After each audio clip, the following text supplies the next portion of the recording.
আসসালামু আলাইকুম। রিসার্চ সোসাইটির পক্ষ থেকে আন্তরিক শুভেচ্ছা ও অভিনন্দন। আজকে আমাদের প্রধান আলোচক হিসেবে আছেন আমার প্রিয় শিক্ষক মোহাম্মদ নুরুল আমিন স্যার। তিনি হচ্ছে ইউরোপে মাস্টার্স করছেন, এখন হচ্ছে তিনি অস্ট্রেলিয়াতে পিএইচডি গবেষক হিসেবে আছেন। আর স্যারের সম্বন্ধে স্যার হয়তো আরো অনেক কিছু বলবে, আমি স্যারের সম্বন্ধে বলার যোগ্যতাই নাই আমার। তো স্যার, আমি অনেকদিন পর, বিশেষ করে আমি 2015 সালে পটুয়াখালী বিজ্ঞান ও প্রযুক্তি বিশ্ববিদ্যালয়ে দুর্যোগ ব্যবস্থাপনা অনুষদ থেকে মানে গ্রাজুয়েটে আসি 2015 সালে। এরপরে স্যারের সাথে অনেকটা গ্যাপ, মানে মাঝখানে আর দেখা হয় নাই, মানে প্রায় বলতে গেলে 4-5 বছর পর। আর স্যার আমার আমার যতটুকু মনে পড়ে, স্যার ডিফেন্সে আমার ছিল, এই মনে হয় লাস্ট দেখা, এরপর আর স্যারের সাথে দেখা হয়নি। তো স্যার অনেক ভালো লাগতেছে যে অনেকদিন পর দেখা হইলো। আর আশা করি যে আমরা অনেক কিছু শিখতে পারবো, জানতে পারবো। তো আমাদের আজকে মূল আলোচনা যেটা, সেটা হচ্ছে যে আমরা মানে গবেষণা সেক্টরে আসলে কিভাবে সুযোগ সুবিধাগুলো পাবো, সেটা দেশে হোক বা দেশের বাইরে হোক, এই বিষয়ে স্যার আজকে আলোচনা করবে। তো আমরা আসলে প্রোগ্রামটা দুইটা ভাগে ভাগ করতে চাই। একটা হচ্ছে প্রথম আমি স্যারকে মানে স্যার আমাদের মূল আলোচনা করবেন, তারপর হচ্ছে একটা প্রশ্ন এবং উত্তর পর্ব থাকতেছে। সেখানে অবশ্যই যারা পার্টিসিপেন্ট আছেন আপনারা প্রশ্ন করতে পারেন, তো অপ্রাসঙ্গিক কোনো কিছু না, আদবের সহিত। এই বিষয়ের বাইরে আমরা আসলে কোনো মানে যদি রিসার্চ রিলেটেড হয় তাহলে আমরা ইন্টারেস্টেড আর কি, বা কনফ্লিক্ট এমন কোনো কোশ্চেনের আমরা উত্তর দিব না, বা আশা করি আপনারা প্রশ্ন করবেন না। তো আমাদের যে পার্টিসিপেন্ট, স্যারকে বলে রাখি, মানে ম্যাক্সিমামই হচ্ছে এখানে বিশ্ববিদ্যালয়, বিভিন্ন বিশ্ববিদ্যালয়ের ছাত্র, অনেক সময় শিক্ষকও থাকে, বাট আজকে আছে কিনা জানি না। তো আপনার কাছে মানে ওদের অনেক বেশি প্রত্যাশা আর কি, তারা জানবে যে আসলে কিভাবে এরা মানে অনেক বেশি আগ্রহ এদের। আমি যে রিসার্চ সোসাইটি থেকে যা জানলাম, মানে আমাদের এই সুযোগটা পায় না বিধায় তারা, ছাত্রদের মধ্যে অনেক মানে আগ্রহ আছে যে রিসার্চ করবে, কিন্তু সেই সুযোগটা পায় না। তো আশা করি যে আজকের মাধ্যমে তারা আরো আজকে অনেক বেশি অনুপ্রাণিত হবে। তো আমি স্যারকে অনুরোধ করবো আজকে মূল আলোচনা শুরু করার জন্য। আর শাওরিয়ার, তুমি হচ্ছে গুগল স্যার একটু বলি, সেটা হচ্ছে যে আমরা প্রতিটা ইভেন্টে এটা সার্টিফিকেট দিয়ে দিই। তো শাওরিয়ার আহমেদ, তুমি এটা যে গুগল ফর্ম আছে, তো যারা পার্টিসিপেন্ট আছেন ওই ফর্মটা মানে অনুষ্ঠান শেষ হওয়ার পরে পূরণ করে দিবেন, তাদেরকে আমরা সার্টিফিকেট দেবো। ধন্যবাদ স্যার, শুরু করেন। তোমাকে ধন্যবাদ। আসলে তো তোমার সাথে আসলে আসলে অনেকদিন পরে দেখা হলো, কারণ তুমি যখন পাশ করে গেছো তখন আমি তো দেশে কেবল ফিরলাম। তো হিসেবে ওই সময়টা দেখা হয়নি। তো ভালো লাগছে আর কি। আর রিসার্চ সোসাইটিকে ধন্যবাদ আমাকে আজকে কথা বলাতে সুযোগ দেওয়ার জন্য। আমার কাছে মনে হয় যে আমি শুধু আমার অভিজ্ঞতাগুলো শেয়ার করব। প্রথমে যেটা বলি, আমার ব্যাকগ্রাউন্ডটা একটু বলি। আমি খুলনা বিশ্ববিদ্যালয় থেকে এনভায়রনমেন্টাল সায়েন্সে অনার্স আর মাস্টার্স করছি। এরপরে আমি নেদারল্যান্ডের ওয়াগেনিগেন ইউনিভার্সিটি থেকে পরে আরেকটা মাস্টার্স করি। এরপরে এখানে আমি 2018 সালে ইউনিভার্সিটি অফ নিউ ইংল্যান্ড অস্ট্রেলিয়াতে আমার পিএইচডি শুরু করছি। আর এর মধ্যে আমি আসলে খুলনা বিশ্ববিদ্যালয়ে বেশ কিছুদিন পার্ট টাইম শিক্ষক হিসেবে ছিলাম।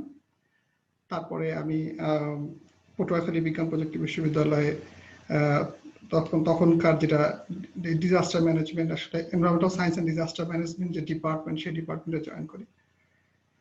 তো আসলে এটা হলো আমার মোটামুটি ব্যাকগ্রাউন্ড। তো আমি 2010 সালে জয়েন করেছি, সেই হিসেবে আমার প্রায় 10 বছর চাকরির বয়স হয়ে গেছে আর কি খুলনা বিশ্ববিদ্যালয় পটুয়াখালীতে। তো সেই হিসেবে আমি অনেকদিন শিক্ষকতা করেছি বললে আবার এভাবে বলা যায় যে আমি আসলে বাইরেও ছিলাম অনেকটা সময়। তো সেই হিসেবে আমার কাছে অভিজ্ঞতা আর কি তখন থেকেই, যে কিভাবে গবেষণা সেক্টরগুলোতে আসলে বিচরণ করা যায় এই বিষয়ে। তো আমার কাছে মনে হচ্ছে যে আমার অভিজ্ঞতা থেকে আমি যদি বলি, তাহলে গবেষণা সেক্টরে প্রথমে আসার জন্য সবচেয়ে প্রথম যে জিনিসটা প্রয়োজন সেটা হলো ডেডিকেশন, যে আমি এখানে থাকতে চাই। কারণ যখন বিশ্ববিদ্যালয়ের ছাত্ররা পড়তে শুরু করে তখন থেকেই, যখন সেকেন্ড ইয়ার থার্ড ইয়ারে চলে যায়, তখন থেকে একটা প্রবণতা স্বাভাবিক শুরু হয় যে বিসিএস দিতে হবে, বিসিএস পাস করতে হবে। সবাই ওই মানে ওই যে বিসিএস এর যে কারেন্ট অ্যাফেয়ার্স অন্যান্য যে বইগুলো আছে এগুলোর মধ্যে লেগে যায়। এটা যে আমার ক্ষেত্রে হয়নি তাও না, আমিও একটা সময় হয়তো শুরু করেছিলাম। তো আমার কাছে মনে হয় যে এর পরবর্তীতে যখন এই বিষয়টা মাথায় আসলো যে আসলে তো গবেষণা সেক্টরে থাকা যায়, এটাতে তো ভালো করা সম্ভব। এবং আমি যদি বলি যে বিসিএস যদি কেউ যদি বিসিএস ও করে, তারও কিন্তু আলটিমেটলি একটা পর্যায়ে এসে সে এই গবেষণা সেক্টরেই চলে আসে। কারণ আমার যে অভিজ্ঞতা, আমি যখন নেদারল্যান্ডে ছিলাম ওয়াগেনিগেন ইউনিভার্সিটিতে, তখন দেখছি অনেক বিসিএস কর্মকর্তারা ওখানে মাস্টার্স করতেছে, পিএইচডি করতেছে। আবার এখানে যখন আসলাম, এখানেও দেখলাম বেশ বড় অংশের একটা যারা আছে তারা এখানে পিএইচডি মাস্টার্স করতেছে। তো যে বিষয়টা দাঁড়ালো যে যদি আমি আগে থেকেই আমার ব্যাকগ্রাউন্ডটা এভাবে তৈরি করি, তাহলে এই বিষয়গুলোর ভিতরে যে জায়গাতেই আমি যাই, আমি বিসিএস এ যাই কিংবা আমি বিশ্ববিদ্যালয়ের শিক্ষক হই কিংবা আমি এনজিও সেক্টরে কাজ করি, যেখানে আমি কাজ করি আমার জন্য সুবিধা হবে যে আমি আসলে কি বলে কিনা যে রিসার্চ সেক্টরে আমি যেতে পারবো। তো আমি আজকে যদি আমার মূল যে আলোচনার বিষয়টাকে দুই ভাগে ভাগ করছি। প্রথমে হলো বাংলাদেশের রিসার্চ সেক্টরে আসলে কিভাবে কাজ করা যেতে পারে বা কিভাবে অপরচুনিটি গুলো খুঁজে নেওয়া যেতে পারে। আর দ্বিতীয় যে বিষয়টা সেটা হলো যে বাইরে কিভাবে এটাকে খুঁজে নেওয়া যেতে পারে। তো বাংলাদেশে যদি আমি বলার চেষ্টা করি যে বাংলাদেশে সাধারণত বিশ্ববিদ্যালয়ের ছেলে মেয়েরা যারা আন্ডার গ্রাজুয়েট লেভেলে পড়াশোনা করে তখন থেকে যদি গবেষণা সেক্টরে আসতে চায়, তো আসলে কেউ যদি চায় যে আমি অনার্সের পর থেকেই খুব মানে এই অনার্সের পর থেকে বাইরে চলে যাবো, তাহলে তার কিছু প্রস্তুতি আছে, খুব ভালো কিছু প্রস্তুতি তার প্রয়োজন তখন থেকে। কারণ আমাদের অধিকাংশ জায়গাতেই বাংলাদেশের অনার্স সাবজেক্টটাকে আসলে কিন্তু ওইভাবে মূল্যায়ন করা হয় না। মানে মাস্টার্স না করা থাকলে বাইরের পরবর্তী মাস্টার্সের জন্য সুযোগ হওয়াটা কঠিন হয়ে যায় বেশিরভাগ ক্ষেত্রে, আনলেস সে আগে থেকেই তার নিজের ভালো কোনো ব্যাকগ্রাউন্ড তৈরি না করে। তো সেক্ষেত্রে আমার কাছে যেটা মনে হয় যে আন্ডার গ্রাজুয়েটে যখন কেউ এটা প্ল্যান করে যে আমি গবেষণা সেক্টরে আসবো কিংবা আমি দেশের বাইরে ভালোভাবে পড়াশোনা করব, সেক্ষেত্রে তাকে 4টা জিনিস খুব ভালোভাবে নিতে হবে। আর এই 4টা জিনিসই কিন্তু ভলান্টারি ওয়ার্ক একেবারেই। এখানে কোনো টাকা পয়সা চিন্তা করা যাবে না, শুধুমাত্র ভবিষ্যতের দিকে তাকিয়ে থাকতে হবে। এবং যারা এটা করতে পারে তারা আসলেই অনেক ভালো পারে। এবং এখানে কিন্তু আমি একটা বিষয়কে বলতে চাই, সেটা আমি সবসময় এটা বলি আমার ছাত্রদেরকে, যেখানে কিন্তু সিজিপিএটা খুব বেশি রাখতে হবে বা খুব ভালো রেজাল্ট করতে হবে এটা আসলে ফ্যাক্ট না। আসল ফ্যাক্ট হলো গিয়ে যে আমি কতটা অর্জন করছি, কতটা কনসেপ্ট ডেভেলপ আমার ভিতরে হচ্ছে, কতটা আমার স্কিল ডেভেলপ হচ্ছে, এই বিষয়টাকে সামনে রাখা। তো এক্ষেত্রে 4টা বিষয়ের মধ্যে প্রথম যে বিষয়টা আসবে যে আমি যখন কোনো ছাত্র বা ছাত্রী সেকেন্ড ইয়ারে উঠবে তখনই তার চিন্তা বা চেষ্টা থাকবে যে যে সমস্ত শিক্ষকরা গবেষণার সাথে জড়িত তাদের সাথে একটু ইনভলভ হওয়ার চেষ্টা করা, তারা যে ধরনের কাজ করতেছে তাদের কাছে গিয়ে আগ্রহ প্রকাশ করা যে স্যার আমি এইভাবে আপনার সাথে একটু কাজ করতে চাই, কাজ শিখতে চাই। আমার অন্য কোনো উদ্দেশ্য নেই, শুধু কাজ শেখা, আপনার সাথে থেকে থেকে কাজ শেখা। তো এই ক্ষেত্রে খুব সিলেক্টিভ হওয়া যে শিক্ষকরা সত্যিকার অর্থে গবেষণা করে, এক্ষেত্রে একটু খোঁজ খবর করলেই বা সিনিয়রদেরকে জিজ্ঞাসা করলেই বুঝতে পারা যায় যে কোন শিক্ষকরা আসলে ভালো গবেষণা করতেছেন, কাদের ভালো পাবলিকেশন আছে কিংবা কাদের এই রিসার্চের দিকে ভালো দক্ষতা আছে, এই বিষয়গুলো বোঝা যায়। ভলান্টারি তাদের সাথে কাজে ইনভলভ হওয়া এটা একটা খুব বড় অপশন হতে পারে প্রথম একবারে। আর এখানে যদি ইনভলভ হওয়া যায় সেক্ষেত্রে হবে কি, ওই কাজগুলো যখন ভলান্টারিলি আমি করবো স্যারের কোনো প্রজেক্টে কিংবা স্যারের কোনো প্রোগ্রামে, এরকম যদি হয় যে ওইরকম স্যার কেউ যে বিদেশে আছে কিংবা দেশের ভিতরে গবেষণা করছে তার প্রজেক্টে যদি আমি ইনভলভ হই, তাহলে তার কাজগুলো আমি করে দিলে আমার ভলান্টারি করার কারণে আমার কিন্তু একটু স্কিল ডেভেলপ হবে এবং এটা ভবিষ্যতে আমাকে খুব বড় কাজে দেবে।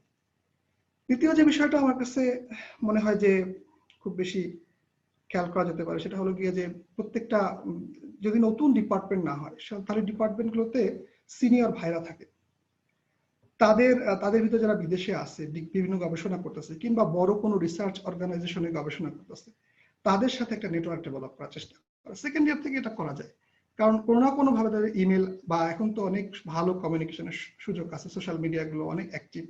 তো তাদের সাথে একটা যোগাযোগের ক্ষেত্র তৈরি করা এবং তাদের সাথে এটা নিজে থেকে বলা যে আমি আসলে ভলান্টারিলি আপনার কাজগুলোর সাথে ইনভলভ হতে চাই, শুধু শেখার জন্য, আর কোনো উদ্দেশ্য নাই এখানে। মানে বিষয়টা হলো যখন আমি কাজ করব, স্যারের সাথে কাজ করা হোক কিংবা সিনিয়র ভাইদের সাথে কাজ করা হোক, সিনিয়র আপুদের সাথে কাজ করা হোক, সেক্ষেত্রে হবে কি একটা পর্যায়ে আমার কাজ যদি এরকম তাদের কাছে গ্রহণযোগ্য হয় তো আমার পাবলিকেশনেও নাম চলে আসবে, হয়তো আমার অনার্স লাইফই খুব ভালো পাবলিকেশন হয়ে যাবে। এই জিনিসটা হতেই পারে।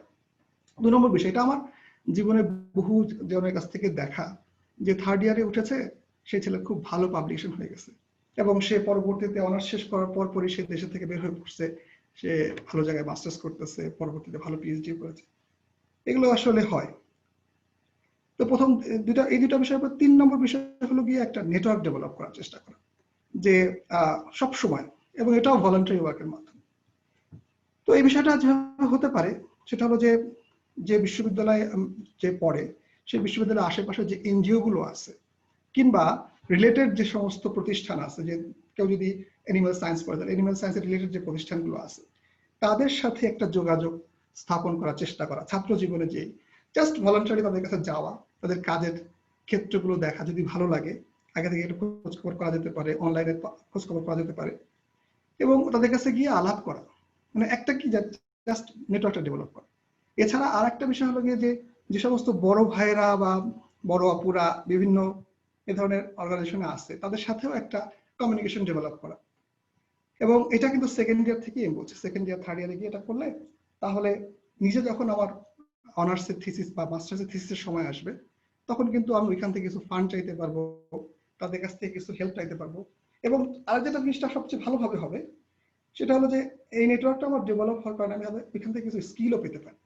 দেখা গেলো তাদের কোনো কাজের সাথে আমি ভলান্টারি ইনভলভ হলাম, কোনো বিদেশি অর্গানাইজেশন তাদের সাথে কাজ করতেছে, বিদেশি প্রফেসর তাদের সাথে কাজ করতেছে, তার সাথে আমি গেলাম, সেই ক্ষেত্রে এখানেও স্কিল ডেভেলপ হয়। এই তিনটা অপশনই কিন্তু খুব ভালো অপশন। এবং একটা জিনিস মনে রাখা এখানে আমাদের ছেলেদের ক্ষেত্রে, আমি আমার ছাত্রদের ক্ষেত্রে যেটা অভিজ্ঞতা আমার হয়েছে সবসময়, যে ছাত্ররা আসলে বেশিরভাগ ক্ষেত্রে অ্যাক্টিভিস্ট হয়ে যায়, মানে রিসার্চার না হয়ে অ্যাক্টিভিস্ট হয়ে যায়। কারণ এটা আসলে কি ইয়াংদের ক্ষেত্রে এটা থাকে, মানে যখন কোনো অর্গানাইজেশনে যায় তখন হয়তো কোনো, আমি যেহেতু এনভায়রনমেন্টাল সায়েন্সের লাইনে কাজ করি বেশি, এনভায়রনমেন্টাল অ্যাক্টিভিস্ট হওয়ার মধ্যে তার প্রবণতা চলে আসে, কিংবা মানুষের জন্য কাজ করা, এইসব এগুলো তো থাকবেই, এটা একেবারেই আলাদা দিক। মনে করতে হবে যে এটা একটা আলাদা পার্ট, এটা আমার ভালো লাগে আমি করি, কিন্তু এখানে যে গবেষণার যে সুযোগগুলো আছে সেই সুযোগগুলোকে খুঁজে বের করার চেষ্টা করা এই নেটওয়ার্কের মধ্যে। তাহলে এই তিনটা বিষয় গেল, প্রথম হলো শিক্ষকের সাথে, তারপর হলো বড় ভাইদের সাথে, তারপর হলো নেটওয়ার্ক, যেটা আমার আশেপাশে এনজিও যেখানে আমার পরিচিত নাই কিন্তু আমি গেলাম, গিয়ে খোঁজ করে বের করার চেষ্টা করলাম। আর 4 নম্বর বিষয়টা হলো যে আমার বিএসসি কিংবা এমএসসি, এরকম বিএ যেটাই হতে পারে, আন্ডার গ্রাজুয়েট লেভেল এবং মাস্টার্স লেভেলের যে গবেষণাটা করব সেই গবেষণার ক্ষেত্রে সুন্দর একটা প্ল্যানিং তৈরি করা আগে থেকেই। এটা থার্ড ইয়ার থেকেই সম্ভব, এটা থার্ড ইয়ার থেকেই সম্ভব যদি করার চেষ্টা করা হয়। যেহেতু আমি যদি ওই শিক্ষকদের সাথে গবেষণার কাজ করি, আমি যদি বড় ভাই আপনাদের খোঁজ খবর করি, তাহলে দেখা যাবে যে আমার কিছু এমনিতেই কনসেপচুয়াল কিছু ডেভেলপমেন্ট হচ্ছে ওখানে। তারপর যদি এনজিও গুলো নেটওয়ার্কের সাথে থাকি, এনজিও গুলো যে বিষয়গুলো কাজ করতেছে বা আমাদের যে রিলেটেড অর্গানাইজেশন গুলো যেগুলো কাজ করতেছে তাদের সাথে যদি এটা টাচে থাকি, তাহলে দেখা যাবে যে আমি গবেষণার আলাদা মানে কনসেপ্টগুলো পেয়ে যাচ্ছি এখান থেকে। এরপরও যেটা হতে পারে সেটা হচ্ছে যখন আমি বিএসসির একটা থিসিস করতে যাব, হ্যাঁ এই থিসিসটা বা এমএসসি থিসিস করতে যাব, তখন আগে থেকেই কোন কনসেপ্টটা আমার সাবজেক্টের ভেতরে, কোন কনসেপ্টটা সবচেয়ে ভালো, সবচেয়ে লুক্রেটিভ, সবচেয়ে ভালো ক্যাচি সব জায়গাতে, এই বিষয়টাকে প্রথম থেকে ঠিক করা, যারা আর্লি প্ল্যানিং করে তারা খুব ভালো হতে পারে এখান থেকে। তো বিষয়টা হলো যে এটা যদি করা হয় সেক্ষেত্রে হবে কি এমএসসিতে এবং বিএসসিতে খুব ভালো একটা থিসিস তৈরি হবে। এবং এই থিসিসটা তৈরি হওয়ার পরে এটা কিন্তু একটা ফাস্ট প্রক্রিয়া, এই থিসিসটা থেকেই কিন্তু ভালো পাবলিকেশন আসতে পারে। আমি বলতেছি না যে একবারে বিএসসি বা এমএসসি লেভেলে একেবারে আহামরি নোবেল প্রাইজ পাওয়ার মতো কোনো রিসার্চ হয়ে যাবে, কিন্তু এরকম কোনো কনসেপ্ট বা ইনোভেটিভ কোনো কনসেপ্ট বা ইনোভেটিভ কোনো নলেজ বের হবে যেটা দিয়ে একটা পেপার হতে পারে, ভালো আর্টিকেল হতে পারে, খুব লোয়ার ইন্ডেক্স জার্নালে হতে পারে, কিংবা মোটামুটি পিয়ার রিভিউ জার্নালেও যদি হয়, এটা একটা অ্যাচিভমেন্ট। ভবিষ্যতে যেহেতু আমি বাইরে যাওয়া টার্গেট করতেছি, আরো বড় অপরচুনিটি তৈরি করার চেষ্টা করতেছি, সেখানে আমার সুযোগগুলো তৈরি হয়। তো এই 4টা বিষয়, যে শিক্ষকের সাথে ইনভলভ হওয়া, বড় ভাইদের সাথে যারা বাইরে আছে তাদের সাথে ইনভলভ হওয়া, এনজিওর সাথে নেটওয়ার্ক তৈরি করা, আর নিজের বিএসসি এবং এমএসসির জন্য ভালো থিসিস প্ল্যানিং তৈরি করা, ভালো রিসার্চ প্ল্যানিং তৈরি করা। তো এখানে একটা বিষয় আমার কাছে মনে হয় যে কিছু কিছু সাবজেক্ট আছে যাদের জন্য এগুলো সহজ, আবার কিছু কিছু সাবজেক্ট আছে যদি এখানে কেউ থেকে থাকে, যেমন সোশ্যাল সায়েন্সে কেউ থাকতে পারে, তাদের জন্য কিন্তু আসলে একটু ইন্টারডিসিপ্লিনারি ওয়েতে চিন্তা করা। যে আমি মানে আমি এটা বলছি না ফিজিক্স কেমিস্ট্রি যারা করে তাদের জন্য না হয় খুবই ল্যাব বেস কাজ আছে, কিন্তু যাদের জন্য এরকম ল্যাব বেস কাজ নাই, যেমন আমি এখানে যেমন দেখছি পিস স্টাডিতে রিসার্চ করে, যে ওই রিসার্চটা যখন একটু ইন্টারডিসিপ্লিনারি ওয়েতে চিন্তা করা হয়, অন্য জায়গা থেকে চিন্তা করা হয় যে এনভায়রনমেন্টাল পিসের এরিয়াগুলো এনভায়রনমেন্টে কি কি প্রভাব ফেলতেছে, ইকোসিস্টেমের ক্ষেত্রে কি কি প্রভাব ফেলতেছে, এই বিষয়গুলোকে যদি আরেকটু ইন্টারডিসিপ্লিনারি ওয়েতে চিন্তা করা যায় তাহলে খুব ভালো রিসার্চ কনসেপ্ট চলে আসে। এবং সেক্ষেত্রে ওই রিসার্চটা যখন হয় তখন ওইটা নিয়ে বাইরে অ্যাপ্রোচ করার জন্য সহজ অবস্থা তৈরি হয়। তো বাংলাদেশে বসে এটা করতে হবে আসলে প্রথম দিক থেকে। আরেকটা বিষয় খুব গুরুত্বপূর্ণ বিএসসি এবং এমএসসি লেভেলে, সেটা হলো গিয়া নিজস্ব কিছু স্কিল ডেভেলপ করা। এই বিষয়টাতে আমি নিজের দায়িত্ব নিয়ে বলছি যে আমাদের শিক্ষকদের থেকেও অনেক বেশি থাকে, দুর্বলতা থাকে। তো তারপরও যারা চেষ্টা করে, এটা হলো নিজের থেকে আসলে কি সেমিস্টার সিস্টেম কিংবা টার্ম সিস্টেম যেভাবেই বলি আমরা, এই সিস্টেমগুলোতে আসলে খুব অল্প সময় একটা কোর্সকে পড়ানো হয়, একটা কন্টেন্টকে দিয়ে দেওয়া হয়। অনেক সময় পলিটিক্যাল অনেক ব্যাপার থাকে, অনেক সময় অনেক কারণে বন্ধ থাকে, যেমন এখন কোভিডের কারণেই বন্ধ। তো হয় কি একটা কনসেপ্ট তো সামনে চলে আসে, কিন্তু ওইটাকে যে মানে সামনের দিকে আগায় নিয়ে যাওয়া, সেই বিষয়টা একেবারে সম্পূর্ণ নিজের হাতে থাকে। তো নিজের থেকেই যে বিষয়টা আমার ভালো লাগে এবং যে বিষয়টা আমি যেহেতু আগে 4টা বিষয় বলে আসছি, 4টা বিষয় তাদের কাছ থেকে জানা যাবে, কিন্তু এই বিষয়গুলো সবচেয়ে ইম্পর্টেন্ট আমার সাবজেক্টে, আমার সেক্টরে। তো সেই বিষয়গুলোতে কনসেপচুয়াল ডেভেলপমেন্টে খুব কাজ করা, এটা হলো স্কিলের প্রথম অংশ, কনসেপচুয়াল ডেভেলপমেন্ট। ধর কেউ এনভায়রনমেন্টাল সায়েন্স পড়তেছে, তো সেই ক্ষেত্রে সে ইকোসিস্টেম ম্যানেজমেন্টের বেসিক কনসেপ্টগুলো, ইকোসিস্টেম সার্ভিসের বেসিক কনসেপ্টগুলো, হ্যাঁ, কিংবা কেউ ডিজাস্টার ম্যানেজমেন্ট পড়তেছে, ডিজাস্টারের বেসিক কনসেপ্টগুলো, কিংবা কেউ কেমিস্ট্রি পড়তেছে, কেমিস্ট্রিতে সবচেয়ে ক্যাচি যে রিসার্চগুলো, সেখানে মূল কনসেপ্টগুলোকে ডেভেলপ করা। এবং গুগল কিন্তু এখন খুব সহজ, গুগলে বসে বসে এগুলো খুবই সুন্দরভাবে এগুলোকে ক্লিয়ারলি ডেভেলপ করা। আর কিছু কিছু সিম্পল টুলস শেখা, যেমন কিছু কনসেপচুয়াল টুলস আছে, কজ ইফেক্ট রিলেশনশিপ, এগুলো দেখার জন্য সহজ সহজ টুলস আছে, এই টুলসগুলোকে শেখা।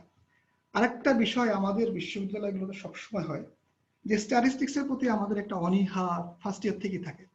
এটা আমি বলবো যে আমার ক্ষেত্রে এরকম হয়েছে, শিক্ষকদের ক্ষেত্রে আমি হয়তো জিজ্ঞাসা করছি যে স্যার এটা পড়ে কি হবে, তো বোঝা যায়নি বা ওরকম ভালো উত্তর পাওয়া যায়নি। কিন্তু স্ট্যাটিস্টিক্স কিন্তু খুব একটা বেসিক জিনিস যদি কেউ গবেষণা সেক্টরে থাকতে চায়। তো এটা যদি আমি ফার্স্ট ইয়ার সেকেন্ড ইয়ার থেকেই স্ট্যাটিস্টিক্সের প্রতি একটা দুর্বলতা তৈরি করি এবং এটাকে খুব কঠিন মনে না করে এটাকে অ্যাপ্লাইড জায়গাতে নিয়ে যাওয়ার চেষ্টা করি, তাহলে কিন্তু ভালো রিসার্চ জায়গা ডেভেলপ হওয়া সম্ভব। এছাড়াও খুব কিছু টুলস আছে যেগুলো আসলে সব জায়গাতে কাজে লাগানো যেতে পারে, যার মধ্যে আমি জিআইএস এর কথা বলবো। যে জালালের কিছু ভিডিও টিডিও দেখি, আমার কাছে খুবই ভালো লাগে, আমাকে নিজের কাছে খুব প্রাউড লাগে যে বিষয়গুলো কত সুন্দর করে সে উপস্থাপন করতেছে। তো এইগুলো কিন্তু ইউটিউবে প্রচুর পাওয়া যায়, খুবই সহজ সহজ কিছু টুলস আসলে শিখে নিলেই হয়, বা শেখার জন্য প্রয়াস নিলে ওই বসায় ওই বয়সে বা ওই সময়টা খুব সহজ সম্ভব। হ্যাঁ, আমি বলছি না যে অন্যান্য বিষয়ে সময় দেওয়া যাবে না, ফেসবুক টেসবুক সবকিছু সময় দেওয়ার ফাঁকেও এটা করা সম্ভব। সো নিজের কিছু স্কিল ডেভেলপ করা। তো এই স্কিলগুলো যদি আমি ডেভেলপ করি সেকেন্ড ইয়ার থার্ড ইয়ার থেকে প্রত্যেকটা সাবজেক্টের সাথে রিলেটেড ভাবে কিছু কিছু পড়াশোনা করতে থাকি, তাহলে কিন্তু আমার থিসিসের সময় ভালো একটা অ্যানালাইসিস করা বা ভালো একটা কনসেপ্ট নিয়ে কাজ করা সহজ হয়ে যাবে, যেহেতু আমার হাতে একটা স্কিল আছে। তো এই বিষয়গুলো হলো গিয়া যারা আন্ডার গ্রাজুয়েট বা মাস্টার্স করতেছে, কিংবা মাস্টার্স শেষ হয়ে গেলে আসলে এটা তখন পসিবিলিটি এগুলো কমে আসে, তখন অন্যভাবে করতে হয়। তো এইগুলো করা যেতে পারে আমার কাছে, মানে বাংলাদেশের রিসার্চের ক্ষেত্রে এর থেকে ভালো অপশন কিছু নেই। তবে আমাদের একটা সুবিধা কি যে আমাদের কিন্তু ইন্টারনেটটা যথেষ্ট কস্ট কম এখন, এবং গুগলে সার্চ করলে মোটামুটি সব জায়গা থেকে সব কিছু বের করা সম্ভব, এবং অনেকেই আছে খুব সহযোগিতা করার জন্য বসেই থাকে। তো আরেকটা বিষয় আমি যেটা আগেও বলছি, সেটা হলো গিয়া যারা এমএসসি বিএসসি করে ফেলছে কিংবা আর্লি ক্যারিয়ারে যাচ্ছে তারা, তাদের ক্ষেত্রে নেটওয়ার্ক ডেভেলপমেন্টের ব্যাপারে খুবই সতর্ক এবং নেটওয়ার্ক ডেভেলপমেন্ট করার জন্য চেষ্টা করা দরকার। কমিউনিকেশন, যে যে সমস্ত রিসার্চাররা বা যে সমস্ত বড় ভাইয়েরা, যে সমস্ত শিক্ষকরা ভালো রিসার্চ করেছে, কিংবা যে এনজিও গুলোতে আমার ইন্টারেস্ট আছে, যে ধরনের টপিকস গুলো, তারা সেই রিসার্চ গুলো যেখানে হচ্ছে সেখানে সাথে একটু ভালো নেটওয়ার্ক ডেভেলপ করা। এবং এটা কিন্তু পার্সোনালি করা যায়, ইমেল করা, তাদের সাথে যোগাযোগ রাখা, ক্লিক করতে থাকা, ওই বারবার যোগাযোগ করলে এমনিতেই খুব ভালো সম্পর্ক তৈরি হয়ে যায়, যারা বন্ধুত্বের সম্পর্ক তৈরি হয়। ঠিক একইভাবে আরেকটা বিষয় আমার কাছে খুব গুরুত্বপূর্ণ মনে হয়, এটা জ্যাকমারও একটা কথা আমি শুনছি অনেকবার, কিন্তু আমার কাছে আমি নিজের থেকেই বলি, আমার কাছে মনে হয় কি যে প্রত্যেকে অনার্স মাস্টার্স শেষ করার পরেই প্রত্যেকের প্ল্যান হয় কি আমি সবচেয়ে বড় অর্গানাইজেশনে চাকরি করবো। আমি যখন পটুয়াখালীতে আমাদের আন্ডার লেভেলে একটা ছিল, ইন্টার্নশিপ কোর্স ছিল, ইন্টার্নশিপ যখন আমি কাউকে দিতাম বা কাউকে অফার করতাম, তখন প্রত্যেকটা ছাত্রেরই একটা প্রবণতা থাকতো ওখান থেকে কিভাবে টাকাটা পাওয়া যায়। এবং একটা বিষয় যেটা থাকতো সেটা হলো যে রিসার্চের থেকে অন্যান্য প্রবণতাগুলো বেশি থাকতো বড় অর্গানাইজেশনগুলো। আরেকটা প্রবণতা হলো বড় অর্গানাইজেশনে কাজ করতে হবে। হ্যাঁ, ছোট কোনো অর্গানাইজেশনে কাজ করতে কেউ ইন্টারেস্টেড হয় না। কিন্তু আমি বলবো যারা গবেষক হতে চায় বা গবেষণা থাকতে চায় তাদের ক্ষেত্রে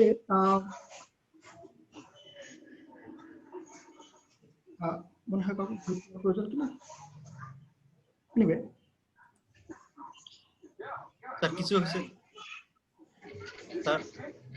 হ্যাঁ ভাই কি একজন আনমিউট করে রাখছে, এই কারণে হচ্ছে আনমিউট করে রাখছে। জি ওকে আচ্ছা আচ্ছা, যেটা বলতে আনমিউট করে চাচ্ছি- রাখছে।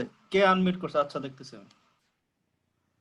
তো রিসার্চ অর্গানাইজেশন গুলোতে মানে যেটা হলো কি বড় অর্গানাইজেশন গুলোতে কাজ না করে ছোট অর্গানাইজেশন গুলোতে কাজ করা, এতে হয় কি দায়িত্ব নেওয়া শেখা হয় এবং নিজের থেকে থেকে অনেক বিষয় শেখা হয়। এটা আমি দেখেছি এবং আমি এরকম এক্সাম্পলও দিতে পারবো। আমি নাম ধরে না বলি, একজনের কথা আমি জানি যে এরকম প্রথম যখন একটা প্রতিষ্ঠানে চাকরি করতো আমাদেরই ছোট ভাই, সেখানে তার অবস্থান ছিল যে সে ওখানে ভলান্টারি একটা ওয়ার্ক করতো একটা এনজিওতে। পরবর্তীতে ওই অর্গানাইজেশনে সে ছোট একটা জব পেলো, 3000 টাকা বেতন তার। তো 3000 টাকা বেতন, সে দায়িত্ব নিয়ে কাজ করা শুরু করলো, অনেক কিছু সে শিখলো, আমি বলবো শিখছে, কারণ ওই যে অভিজ্ঞতাটা, ওই অভিজ্ঞতাটা তাকে খুব কাজে দিয়েছে। এবং ওই অভিজ্ঞতা থেকে সে পরে ওয়াকেনহেগেন ইউনিভার্সিটিতে মাস্টার্স করতে গেল, ওইখান থেকে সে সাউদাম্পটনে পিএইচডি করতে গেল, সাউদাম্পটন ইউকে থেকে পিএইচডি করার পর ওইখানেই আবার একটা পোস্ট-ডক করলো, সেখান থেকে সে পরে সুইজারল্যান্ডে চলে আসলো, একটা ইউনিভার্সিটিতে পোস্ট-ডক করলো, পরে সে গ্লাসগো ইউনিভার্সিটিতে টিচার হিসেবে জয়েন করলো। তো বিষয়টা এরকম যে সে কিন্তু শুরুটা করছে এইভাবে যে ভলান্টারি ওয়ার্ক, আমি কাজ করতে চাই। আমার কাছে একটা বিশাল একটা এক্সাম্পল মনে হয়। এবং রেজাল্টও যে একেবারে ফার্স্ট সেকেন্ড থার্ড এরকম না, রেজাল্ট সিজিপিও একটা মিডিয়াম পর্যায়ের, বাট এটা সে করছে। এবং ছোট অর্গানাইজেশনে কাজ করলে এটা হয়, দায়িত্ব নেওয়া শেখা হয় এবং ওইখান থেকে থেকে অনেক কিছু শেখা হয়। আমি আরেকটা উদাহরণ দিতে পারি এরকম যে আমাদের প্রথম শেষের দিকে স্টুডেন্ট ছিল সে, কিন্তু এটা খুলনা বিশ্ববিদ্যালয়ের কথা বলতেছি। আমি যখন খুলনা বিশ্ববিদ্যালয়ের সেকেন্ড ইয়ারের একটা ছেলে ছিল, সেকেন্ড ইয়ারে পড়াতাম তখন, ইকোলজি কোর্সে ছেলেটাকে দেখতাম খুবই ব্রাইট, বাট সে লেখাপড়া হয়তো ইয়ে করতো না, পেছনের দিকে ছাত্র ছিল, কিন্তু সে ওই ভলান্টারি ওয়ার্ক করতে খুব পছন্দ করতো। একটা গ্রুপের সাথে কাজ করলো, তার প্রথম বা দ্বিতীয় পাবলিকেশন আসলো নেচার ক্লাইমেট চেঞ্জে। এটা নেচারের খুব ক্লাইমেট চেঞ্জের সবচেয়ে টপ জার্নাল। তো এটা হয়ে গেল, কারণ সে ভলান্টারি ওয়ার্ক করছে, সে এখন এফোর্ট দিচ্ছে, তার হয়ে গেছে এবং সে এখন খুব ভালো করতেছে। হ্যাঁ, সে আমি তার শিক্ষক ছিলাম, কিন্তু সে আমার আগে পিএইচডি শেষ করতেছে। তো বিষয়গুলো এরকম আর কি, এবং খুব ভালো প্রতিষ্ঠান থেকে। তো এই জন্য আমি বলছি যে ছোট অর্গানাইজেশনে কাজ করা, যাতে অভিজ্ঞতা ডেভেলপ হয়, কারণ অভিজ্ঞতাও কিন্তু একটা খুব বেশি প্রয়োজন। এবং ওখানে থাকলে নিজের থেকে থেকে অনেক রিপোর্ট লিখতে হয়, অনেক কিছু করতে হয়, কেউ হেল্প করার থাকে না, তখন অনেক কিছু শেখা হয়ে যায়। তো বাংলাদেশের রিসার্চ করার ক্ষেত্রে আমি বা অপরচুনিটি ক্ষেত্রে এগুলো আমি মোটা দাগে বলবো, এগুলো ছাত্রদের জন্য। আরেকটা বিষয় আমি বলতে চাই যে যখন আমি ফান্ড হান্ট করতে যাব বা কোথা থেকে আমি কারোর সাথে কাজ করতে চাইবো, তখন খুব ওপেন মাইন্ডেড হতে হবে। এখানে আসলে যদিও ওইভাবে বলা হয় যে আমার যেটা ভালো লাগে ওইটা করব, কিন্তু আমার যেটা ভালো লাগে এই কাজটা করার সুযোগ বাংলাদেশে খুবই কম আসলে। সেজন্য ওপেন মাইন্ডেড হয়ে ওইখানে যে সুযোগটা আমার আছে ওই সুযোগটাকে গ্রাব করা এবং ওইটার সাথে বৈশ্বিক আর কি সুযোগ আসলে সংশ্লিষ্ট আছে সেগুলোকে বের করে নেওয়া। বিষয়টা যদি এরকম হয়, যেন ওপেন মাইন্ডেড হওয়া, যে একটা এনজিও যে বিষয়ে কাজ করতেছে আমার ইন্টারেস্টটাকে ওই দিকেই নিয়ে যাওয়া এবং ওইখান থেকে আমি আরো কি এক্সপ্লোর করতে পারি সেই জায়গা থেকে চেষ্টা করে থাকা।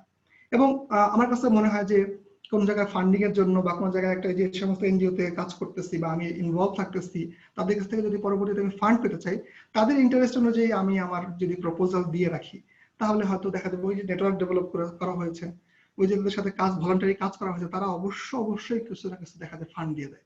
তখন এমএসসি বা বিএসসি রিসার্চটা করা কিন্তু ইজি হয়ে যায়। আমি এরকম এক্সাম্পল অনেক আমার চোখের সামনে আছে যারা এটা করছে। সো এটা হতে পারে, মানে মূল কথা হলো যে অর্গানাইজেশনের ইন্টারেস্টটা দেখা, নিজের ইন্টারেস্টটাকে ওটার সাথে মিলায় দেওয়া, মোটামুটি মিলায় নিলেই তাহলেই এই রিসার্চ গুলো করা সম্ভব। আর আমার কাছে যদি আমাদের এখানে কেউ শিক্ষক থেকে থাকে, আমি যারা জুনিয়র শিক্ষক তাদের ব্যাপারে বলবো যে যখন কোনো প্রতিষ্ঠান থেকে ফান্ড হান্ট করতে হয়, তখন ওই সমস্ত প্রতিষ্ঠানের ইন্টারেস্ট গুলো দেখে সেই অনুযায়ী ভালো প্রপোজাল লেখা এবং ক্যাচি প্রপোজাল লেখা, যে প্রপোজালটা প্রকৃতপক্ষে ইমপ্লিকেশন আছে, কারণ এটা তো টাকা দেয় আসলে ইমপ্লিকেশন দেখার জন্য, আউটকাম দেখার জন্য, আউটপুট দেখার জন্য, তাহলে ওই প্রপোজাল গুলো পাওয়া সম্ভব। আর একটা বিষয় তো অবশ্যই যে নেটওয়ার্ক ডেভেলপ করার একটা ব্যাপার থেকেই যায়, ভালো নেটওয়ার্ক ডেভেলপ করতে হবে। তো এরপরে যদি আসি যে বাইরে কিভাবে রিসার্চ অপরচুনিটি ডেভেলপ করতে হবে। তো বাইরের ক্ষেত্রে কিন্তু আসলে আমাদের দেশের সুযোগই একটাই কথা, সেটা হলো গিয়ে বাইরের বিশ্ববিদ্যালয়গুলো। তো বাইরের বিশ্ববিদ্যালয়গুলোতে যদি সুযোগ নিতে চাই তাহলে আমি বলবো যে 3টা বিষয় সবসময় মানে খুবই গুরুত্বপূর্ণ। 3টা বিষয়। একটা হলো, প্রথম যে বিষয়টা আসবে সেটা হলো ইংলিশ টেস্ট।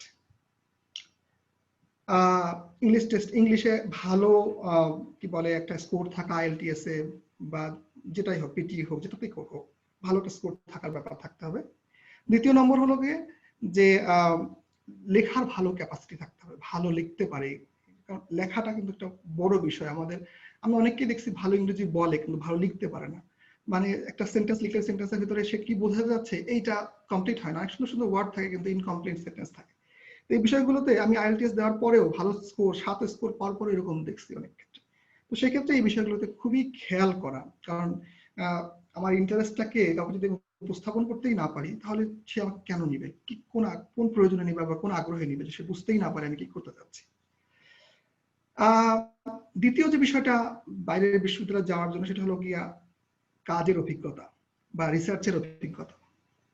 এই ক্ষেত্রে যে আমি আগে থেকেই বলে আসলাম যে এনজিও গুলোর সাথে ভলান্টারি ওয়ার্ক করা, প্লাস টিচারদের সাথে তার প্রজেক্টের সাথে ভলান্টারি কাজ করা, কিংবা বড় ভাইদের যারা পিএইচডি করতেছে বা বাইরে থেকে দেশে সে কোনো ডাটা কালেকশনে আসছে তাদের সাথে কাজ করা, তাদের সাথে কোলাবোরেশনে কাজ করা, যেগুলো ভলান্টারি। এই ভলান্টারি ওয়ার্ক গুলোই কিন্তু আমার এক্সপিরিয়েন্স ডেভেলপ করে দেবে, আমার এক্সপিরিয়েন্সের একটা বড় ক্ষেত্র তৈরি করে দেবে। এটা যদি অনার্সের ফাইনাল ইয়ার থেকে শুরু করা যায়, আমি অনেক বিশ্ববিদ্যালয়ে সম্ভব, অনেক বিশ্ববিদ্যালয়ে সম্ভব না আমি জানি, কিন্তু অনেক বিশ্ববিদ্যালয়ে সম্ভব যে এই কোলাবোরেশন ডেভেলপ করে কাজ করা। সেক্ষেত্রে দেখা যায় যে অভিজ্ঞতাটা আমার পরবর্তী কি বলে স্কলারশিপ পাওয়ার জন্য লাগে, সেটা আমি এখান থেকে নিয়ে নিতে পারবো, কারণ তাদের কাছ থেকে সার্টিফিকেট নিলেই হয়। যেমন আমি তো এখানকার প্যাড ইউজ করে অনেকটি সার্টিফিকেট দিতে পারি ইচ্ছা করলে। এখানকার ব্যাপারগুলো এরকমই। তো যদি আমার সাথে কেউ ভলান্টারি কাজ করে, মানে আমি একটা এক্সাম্পল হিসেবে বলতেছি। তৃতীয় যে বিষয়টা সেটা হলো গিয়া যে এক্সেলেন্ট একটা মোটিভেশন লেটার তৈরি করতে হবে। তো বাইরে যাওয়ার ক্ষেত্রে, বাইরে ইউনিভার্সিটিতে সুযোগ পাওয়ার ক্ষেত্রে 3টা বিষয়। একটা হলো ইংলিশ, দ্বিতীয় নম্বর হলো কাজের অভিজ্ঞতা, আর তৃতীয় নম্বর হলো গিয়ে একটা মোটিভেশন লেটার, খুব ভালো মোটিভেশন লেটার।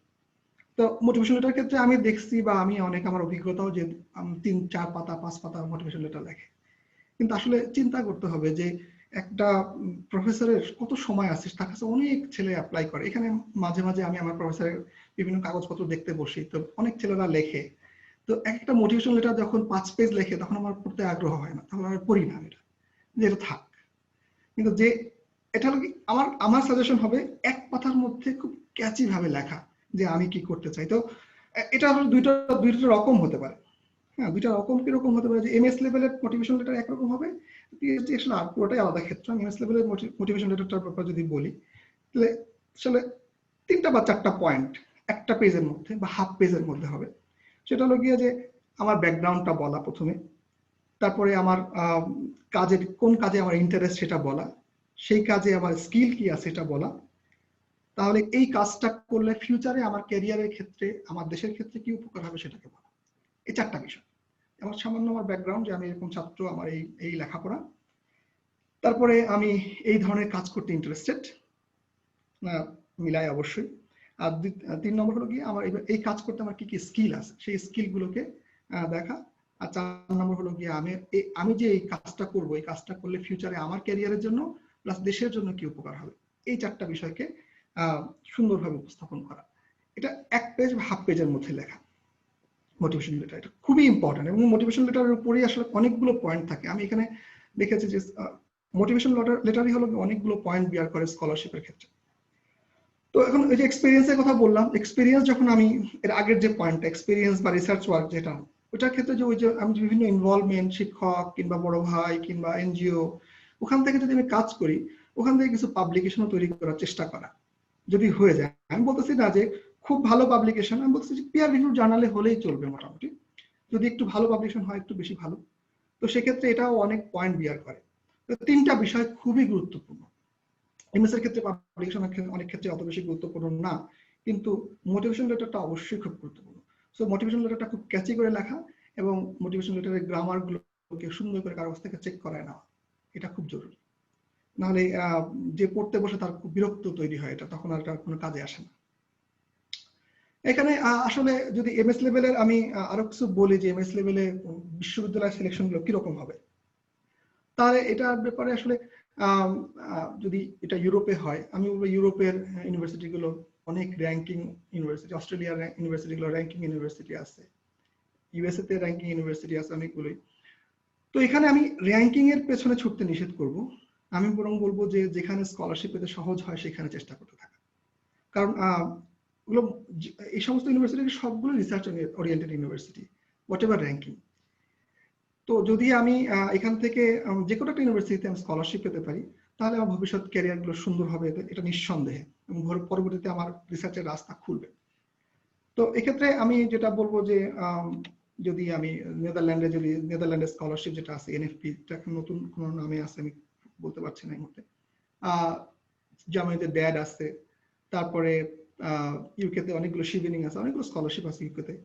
বিভিন্ন ইউনিভার্সিটিতে সেলফ ফান্ডিং এরও ইয়ে আছে, কিছু হাফ স্কলারশিপও আছে, সেগুলো ইউনিভার্সিটির ওয়েবসাইট দেখে দেখে সার্চ করা। প্রত্যেকটা ইউনিভার্সিটির ওয়েবসাইটে তার স্কলারশিপের খুব সুন্দর বিবরণ থাকে, বিভিন্ন ধরনের স্কোপ থাকে। আমরা আসলে দেশে বসে জানি যে 4-5টা-6টা স্কলারশিপ, বাকিগুলো আমরা জানি না, কিন্তু প্রত্যেকটা ইউনিভার্সিটির ওয়েবসাইটে অনেক স্কলারশিপের অ্যাডভাইসমেন্ট দেওয়া থাকে। এগুলোকে একটু খুব ভালো করে দেখা এবং ভালো করে খোঁজ করা। আর মাস্টার্স লেভেলের ক্ষেত্রে প্রফেসরের সাথে যোগাযোগ করার কোনো বিষয় আসলে থাকে না। সো যদি ইউরোপে হয়, অস্ট্রেলিয়া হয়, কিংবা কানাডা বা ইউএসএ হয়, সেক্ষেত্রে আমি বলবো যে র্যাঙ্কিংটাকে মানে অত কনসিডার না করে বরং স্কলারশিপটা কিভাবে অর্জন করা যায়, কোন স্কলারশিপ গুলো, কত বেশি স্কলারশিপে অ্যাপ্লাই করা যায়। কোভিড এর কারণে আসলে এটা অনেক কমে আসছে। আমি একটু আগে জালালের সাথে বলতেছিলাম যে আমাদের বিশ্ববিদ্যালয়ে অনেকগুলো ছাত্র নেওয়া হতো পিএইচডির জন্য, এবছর মাত্র 3 জনকে স্কলারশিপ দেওয়া হয়েছে। তো বিষয়গুলো এরকম হয়ে গেছে, এতটা কমে আসছে এবং এতটা কম্পিটিটিভ হয়ে আসছে বর্তমান অবস্থার কারণে। তো আমার কাছে মনে হয় যে এই বিষয়গুলোকে মাথায় নিয়ে তারপরে সামনে আগাতে থাকা, এবং প্রস্তুতি যত ভালো হবে, ইংলিশে যত ভালো স্কোর হবে, প্লাস যত বেশি আর্টিকেল থাকবে ভালো, তত বেশি এটা মানে ভালোভাবে স্কলারশিপটা পাওয়ার সুযোগ তৈরি হবে। এবং সবচেয়ে বড় কথা হলো মোটিভেশন লেটার, যত ক্যাচি মোটিভেশন লেটার লেখা যাবে তত বেশি সুযোগ সৃষ্টি হবে। এবং মোটিভেশন লেটারে যে কথা, যে পয়েন্টগুলো বলছি, এই পয়েন্টগুলোর উপরই লেখা, বেশি কথা লেখার প্রয়োজন নাই। আর পিএইচডি ক্ষেত্রে যদি বলি, পিএইচডি ক্ষেত্রে আসলে পিএইচডিটা আসলেই খুব টাফ জায়গা। পিএইচডি ক্ষেত্রে পাবলিকেশন অত্যন্ত গুরুত্বপূর্ণ। পাবলিকেশন থাকলে পাবলিকেশনের আলাদা একটা পয়েন্ট থাকে, বড় একটা পয়েন্ট থাকে পাবলিকেশন। সেজন্য ওই যে বললাম যে আমি যদি আমার আর্লি সময় থেকে যদি প্ল্যান থাকে, আমার অনার্স লেভেল থেকে, যে আমি শিক্ষকের সাথে কাজ করছি, বড় ভাইদের সাথে কাজ করছি, আমি এনজিওতে কাজ করছি, তো একটা সময় কিছু না কিছু আমার মাস্টার্সের অনার্সের থিসিস যদি ভালো হয়, সেখান থেকে পাবলিকেশন আসা সম্ভব ভালো হবে। এবং এই পাবলিকেশন যদি আসে, সেক্ষেত্রে পিএইচডির দৌড়ে আমি এক ধাপ আগায় গেলাম। এবং এই ভালো পাবলিকেশন থাকলে এখানে একটা বিষয়, যে এখানে কিন্তু ইংলিশ টেস্টটাও তখন অত গুরুত্বপূর্ণ হয় না যদি ভালো পাবলিকেশন করা থাকে। কোনো কোনো ইউনিভার্সিটি ক্রাইটেরিয়া থাকে একবারে ফিক্সড, যে এটা হতে হবে, এই ইংলিশের এই রিকোয়ারমেন্ট থাকতে হবে। কিন্তু যদি ভালো পাবলিকেশন থাকে তখন প্রফেসররা এটাকে ইগনোর করে, যদি ভালো পাবলিকেশন হয়ে যায়। তো এই বিষয়টাকে এই জন্য বললাম যে প্রথম থেকে যদি প্রস্তুতি নেওয়া হয়, তাহলে এই বিষয়টা এভাবে করে তৈরি করা সম্ভব। আর যদি আমি আগে থেকেই যদি মাস্টার্স একটা করা থাকে বাইরে, তাহলে তো সেক্ষেত্রে সুযোগটা আরো বৃদ্ধি পায়। তো পিএইচডি লেভেলের যে মোটিভেশন লেটার, এটাও খুব ইম্পর্টেন্ট। পিএইচডি তে মোটিভেশন লেটারটা কিন্তু আলাদা একটা পয়েন্ট থাকে বেশিরভাগ বিশ্ববিদ্যালয়ে। এখন পিএইচডি মোটিভেশন লেটারের ক্ষেত্রে ওই একই রকম, কিন্তু এখানে যেটা করতে হবে যে ব্যাকগ্রাউন্ডটা কি, আমি যে প্রপোজালটা লিখতেছি, আমার রিসার্চ প্রপোজাল, এক পেজের হোয়াইট পেজ, মানে হোয়াইট কনসেপ্ট বা কনসেপ্ট পেপার যেটা লিখতেছি, সেই বিষয়টাকে কেন আমার ইন্টারেস্ট সেটাকে উপস্থাপন করা, এবং সেটা করার জন্য আমার কি স্কিল আছে সেটাকে বলা।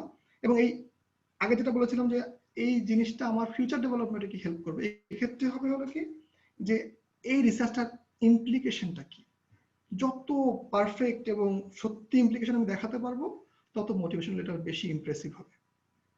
তাহলে যদি আমার ব্যাকগ্রাউন্ড কি, আমি যে প্রপোজাল সেটার কেন আমার ইন্টারেস্ট, সেখানে আমার স্কিল কি, এবং এটার ইমপ্লিকেশন কি, প্র্যাকটিক্যাল ইমপ্লিকেশন কি, যে সাবজেক্টে হোক, যে জায়গাতে হোক, যে সেক্টরে হোক, এই বিষয়টার ইমপ্লিকেশন কি, সেটাকে খুব সুন্দরভাবে উপস্থাপন করা মোটিভেশন লেটারে, এবং এটাও এক পেজ, খুবই ক্যাচি ভাবে লেখা। তো এখানেও আমার কাছে যেটা মনে হয় যে বিশ্ববিদ্যালয় সিলেকশনের ক্ষেত্রে মাস্টার্স লেভেলে যেটা সবচেয়ে বেশি গুরুত্বপূর্ণ, মানে পিএইচডি লেভেলে, সেটা হলো গিয়ে যে আমি বলবো না যে র্যাঙ্কিংটা কোনো গুরুত্ব আছে। এখানে বিশ্ববিদ্যালয় মানে পিএইচডি লেভেলের সিলেকশনের ক্ষেত্রে আমি সবসময় বলবো, যেটা আমার নিজের ব্যক্তিগত অভিজ্ঞতা, যে যে প্রফেসরের কাছে আমি লিখতেছি, যেহেতু প্রফেসর বেস হয় সবসময় পিএইচডি গুলো, তো সেই সময় সেই প্রফেসরের ব্যাকগ্রাউন্ডটাকে খুব ভালোভাবে অনলাইনে চেক করা, গুগল স্কলার আছে, রিসার্চ গেট আছে, খুব ভালো করে দেখা যে তার পাবলিকেশন গুলো কিরকম, কোন ধরনের পাবলিকেশন সে করে। তো তার পাবলিকেশনের ফ্রিকোয়েন্সিটা কিরকম, কোন ধরনের জার্নালে পাবলিকেশন করে, রিসেন্ট ইয়ারগুলোতে সে কি ধরনের পাবলিকেশন করতেছে, এইগুলোকে একটু দেখে নেওয়া। এখানে আমার কাছে মনে হয় যে 1 নম্বর র্যাঙ্কিং বিশ্ববিদ্যালয়ে যাওয়ার থেকে গুরুত্বপূর্ণ হলো গিয়ে প্রফেসরের মানে রিসেন্ট অ্যাক্টিভিটি গুলো কিরকম, এটা দেখা পিএইচডি ক্ষেত্রে। কারণ হলো গিয়ে আমার যদি অনেক বড় ইন্টেনশন থাকে যে আমি পিএইচডি পরে পোস্ট ডক করবো, কিংবা আরো আমি একাডেমিয়াতে ভালো জায়গায় বিদেশে থেকে যাব, বা বিদেশে বিচরণ করব, বা দেশে গিয়েও খুব ভালো কাজ করব, সেক্ষেত্রে অবশ্যই খুব ভালো পাবলিকেশন বা বেশি পাবলিকেশনের প্রয়োজন হয়। এবং সেই ক্ষেত্রে প্রফেসরের আগ্রহ বা মোটিভেশনটা অনেক বড় ব্যাপার, যে সে আসলে রিসার্চের মানে পাবলিকেশনের ক্ষেত্রে, রিসার্চের ক্ষেত্রে কতটা বেশি মানে অ্যাক্টিভ, এই বিষয়টা। তো এখানে এই বিষয়টা খুবই খেয়াল করা দরকার। এখানে আমি ইউনিভার্সিটির র্যাঙ্কিং বিষয়টাকে খুব বেশি গুরুত্ব দিব না ব্যক্তিগতভাবে, কারণ এখানে প্রফেসরের প্রোফাইলটা বেশি গুরুত্বপূর্ণ। এখন প্রপোজাল লেখার ক্ষেত্রে যেটা হতে হবে, যে প্রফেসর রিসেন্ট যে কাজগুলো করতেছে সেই কাজগুলোর সাথে নিজের প্রয়োজনকে মিলায় লেখা, এবং একটু ভালো হয় যে আমি যে বিষয়ে মাস্টার্স করছি মাস্টার্সের সাথে মিলায় মোটামুটি কাজের ভিতরে যাওয়া, সেক্ষেত্রে রিলিভেন্সিটা বেশি হয় এবং ওখানে এই সুযোগটা বেশি তৈরি হয়। কি বলে কিনা যে মাস্টার্সের থিসিস থেকে যদি একটা ভালো পাবলিকেশন থাকে তাহলে পিএইচডি পেতে সুবিধা হয়। আর ওই তো যেটা একেবারে মোদ্দা কথা, আমার মানে সবচেয়ে ইম্পর্টেন্ট যেটা আমার ব্যক্তিগত অভিজ্ঞতা, যে প্রফেসরের পাবলিকেশন এবং প্রফেসরের রিসার্চ ফিল্ডটাকে খুব ভালোভাবে দেখা, এটা খুব জরুরি। ইউনিভার্সিটি খুবই কম গুরুত্বপূর্ণ এখানে। আমি এগুলো একেবারে পার্টিকুলারলি ইউরোপ, অস্ট্রেলিয়া, ইউএসএ, কানাডার কথা বলতেছি, যেখানে খুবই ইম্পর্টেন্ট এই বিষয়গুলো দেখা, যে প্রফেসর কিভাবে পাবলিকেশন করছে, কিটা করছে, কতটা করতেছে, কোন লাইনে করতেছে, এই বিষয়গুলোকে দেখলে তাহলে নিজের ডিজায়ার গুলো পরিপূর্ণ করা সম্ভব হয়, এক। আর 2 নম্বর হলো যে ভবিষ্যতে যদি আমার আরো ফার্দার রিসার্চ করার ইচ্ছা থাকে, পোস্ট ডক্টরেট করার ইচ্ছা থাকে, ভালো পাবলিকেশন থাকলে, পাওয়ারফুল পাবলিকেশন থাকলে এটা অনেক বেশি রাস্তা তৈরি হয়। হ্যাঁ, এখানে আসলে তখন বয়সটাও ইমেটেরিয়াল হয়ে যায়, যে বয়সের হয়তো খুব কম বয়স কিন্তু সে খুব ভালো পজিশন পেয়ে যাচ্ছে, বিকজ তার রিসার্চ ব্যাকগ্রাউন্ড অনেক ভালো। এই বিষয়গুলো আর কি মূলত খেয়াল রাখা। এই তো বাইরে যাওয়ার ব্যাপারে এটাই আমার কথা আর কি। এই তো মোটামুটি আমার মনে হয় যে সবচেয়ে বিষয়টা যেটা আসলে ইংলিশ টেস্টের ব্যাপারে আমাদের ছেলেদের খুব ভয় থাকে, আমি জানি না কেন, কিন্তু আমাদের তো বেশিরভাগ বিশ্ববিদ্যালয়গুলোতেই আসলে ইংরেজিতে পড়ায়। তো আমার কাছে যেটা মনে হয় কি, জাস্ট একটু আগ্রহ নিয়ে একটু প্ল্যান করে প্রস্তুতি নিলেই, কারণ আমার সব রিসার্চ বা সমস্ত পড়াশোনার বাইরের একটা অন্য ধরনের একটা পড়াশোনা, একটু প্ল্যান করে করলেই এটা হয়ে যায়। একবার দুবার যদি হয়ে যায় তখন কনফিডেন্সটা ডেভেলপ হয় এবং সহজ হয়ে যায়। আমি প্রায় আমার ছাত্রদেরকে আমি বলতে শুনি যে স্যার আইএলটিএস ছাড়া কিভাবে যাওয়া যায়। আসলে আমার কাছে মনে হয় যে এটা আসলে খুবই মানে গুরুত্বপূর্ণ বিষয় না। একটা এত কিছু পাচ্ছি, আইএলটিএস একটা স্কোর আসলে খুব বেশি বিষয় না যদি আমি এটাকে লেগে থাকি। আর সবচেয়ে বড় কথা কি, নিজের মোটিভেশনটাকে ধরে রাখা, কখনো হারায় না যাওয়া যে আমার হচ্ছে না, একবার না একবার হবেই। আর বিশ্ববিদ্যালয়ে যখন আমি অ্যাপ্লিকেশন করবো, বাইরে যখন অ্যাপ্লিকেশন করবো, তখন সবসময় রবার্ট ব্রুসের মতো লেগে থাকা, বারবার বারবার বারবার, কারো 1000 বারে হয়, 100 বারে হয়, কারো 2-3 বারে হয়ে যায়, এটা একেবারেই ভাগ্য। তো আমার কাছে মনে হয় যে কখনোই হতাশ না হওয়া, যে লেগে থাকে তার হয়। আমি কখনো দেখিনি যে কেউ লেগে আসছে বাইরে যাওয়ার জন্য, গবেষণা করার জন্য, তার হয়নি, এরকম কখনো হয়নি, আনলেস সে ডিমোটিভেটেড হয়ে এখান থেকে চলে গেছে। তো এই তো আর কি আমার মোটামুটি রিসার্চ অপরচুনিটি নিয়ে ছাত্রদের ব্যাপারে কথা যেটা ছিল আর কি। যেহেতু আমি খুব প্রফেশনাল দেখতেছি না, সেটা আর বলিনি। হ্যাঁ, ধন্যবাদ স্যার। তাহলে কি স্যার আমরা যে প্রশ্ন উত্তর পর্বে চলে যাব? হ্যাঁ প্লিজ। স্যারের সাথে একটু অ্যাড করি। স্যার যে বলতেছিল আসলে লেগে থাকলে হয়, আমি জানি না স্যারের মনে আছে কিনা, বাট আমার এখনো মনে পড়তেছে 2015 সালের জুনের দিকে আমার ডিফেন্স ছিল। আপনি এসে ডিফেন্সে ছিলেন। আমার সাস্টের একজন প্রফেসর আমাকে বলছিল তুমি কি করতে চাও, ওই যে ক্যাথরিনের এখানে যখন আমি করে আসলাম ইন্টার্নশিপ, আমি বলছিলাম বাইরে যাবো, সে বলছিল ওভার কনফিডেন্স কিন্তু ভালো না। মনে আছে কিনা? কিন্তু আপনি কথা বলছিলেন যে লেগে থাকলে কিন্তু হয়। লেগে থাকলে আমার কিন্তু শেষে অনেক ঝড় ঝাপটা গেছে, কিন্তু ফাইনালি আমি আসছি। বাট একটু সময় লাগবে, লেগে থাকলে আসলে হয়। তো স্যার আর কারো কোনো কোশ্চেন আছে কিনা এই বিষয়ে? স্যার যেমন বাংলাদেশ এবং বিদেশে যে মানে গবেষণা সেক্টরে কিভাবে এই অপরচুনিটি গুলো বা সুযোগ সুবিধাগুলো এক্সপ্লোর করা যায়, তারপরে স্যার আজকে অনেক গুরুত্বপূর্ণ কথাগুলো বলছে, যে বিষয়গুলো আমরা যদি কাজে লাগাইতে পারি তাহলে দেশে দেশের বাইরে সব যে আসলে সম্ভব। ওই স্যার যে একটা কথা বলে, আসলে যেখানে থাকি না কেন সম্ভব না আসলে নিজেকে স্কিলটা ডেভেলপ করা, নিজের পরিচয় এটা নিজেকে ওইভাবে গড়ে তোলা। আর এই যে ইংলিশের কথা যেটা বললো স্যার, আসলে সত্য কথা যে মানে অনেকে এরকম আমাকেও বলে, আমাকে কোশ্চেন করে, ভাই আইএলস ছাড়া যাওয়া যায় কিনা, বাট আমি স্ট্রিক্টলি বলি তুমি চায়না আসবে না, আইএলস লাগে না, বাট আমি সবসময় রিকমেন্ড করি, কারণ লাগবে পেপার রাইটিং এর ক্ষেত্রে। যে আমাকে অনেকে পাঠায়, গতকালকে একজন স্যার ওই যে রাইটিং এর কথা বললেন, পেপার এটা পাঠাইছে, সে আইএলস 7 পাইছে, লেখা এমন হয়েছে বলছে না সাইন্টিফিক রাইটিং এরকম না। সো এই বিষয়গুলো গুরুত্বপূর্ণ। তো কার কোনো প্রশ্ন আছে কিনা স্যারের কাছে? জি হ্যাঁ, আসসালামু আলাইকুম। হ্যাঁ, আমি মনে হয় আপনার পরিচয় দেন, পরিচয় আর আমার নাম মাসুদ রানা। আমি পড়াশোনা করছি ঢাকা বিশ্ববিদ্যালয়ে। আমার এই 19 সালে গ্রাজুয়েশন কমপ্লিট হয়েছে ডিপার্টমেন্ট অফ পাবলিক অ্যাডমিনিস্ট্রেশন থেকে। আমি সোশ্যাল সায়েন্স ব্যাকগ্রাউন্ড। খুবই খুবই চমৎকার আলোচনা করেছেন নুরুল স্যার। স্যারকে অনেক ধন্যবাদ, আর আয়োজক যারা আছেন তাকে অনেক অসংখ্য ধন্যবাদ। আর স্যারের কাছে আমার একটা প্রশ্ন ছিল, আমার একটু জানার জন্য। স্যার রিসার্চ প্রপোজাল নিয়ে আপনি যেটা বললেন, তো স্যার স্পেসিফিক্যালি আমি পুরোটা বুঝতে পারছি। স্যার রিসার্চ প্রপোজালটা নিয়ে কি কোনো পেজ লিমিটেশন বা ওরকম কোনো কিছু কি আছে কিনা, কোনো রেস্ট্রিকশনস, বা নাকি পুরো বিষয়টা আমি তুলে ধরতে পারলেই হলো, বা যে কয় পেজই লাগুক, ম্যাক্সিমাম কত পেজ হতে পারে? তো আমার মনে হয় যে এই বিষয়টাতে অস্ট্রেলিয়াতে একটা জিনিস খুব মানে কি বলে এটাকে খুবই দেখা যায়, 3 মিনিট প্রেজেন্টেশন, 3 মিনিটে আমার রিসার্চ, আমার যে পুরো প্রপোজাল আছে সেটাকে প্রেজেন্ট করা।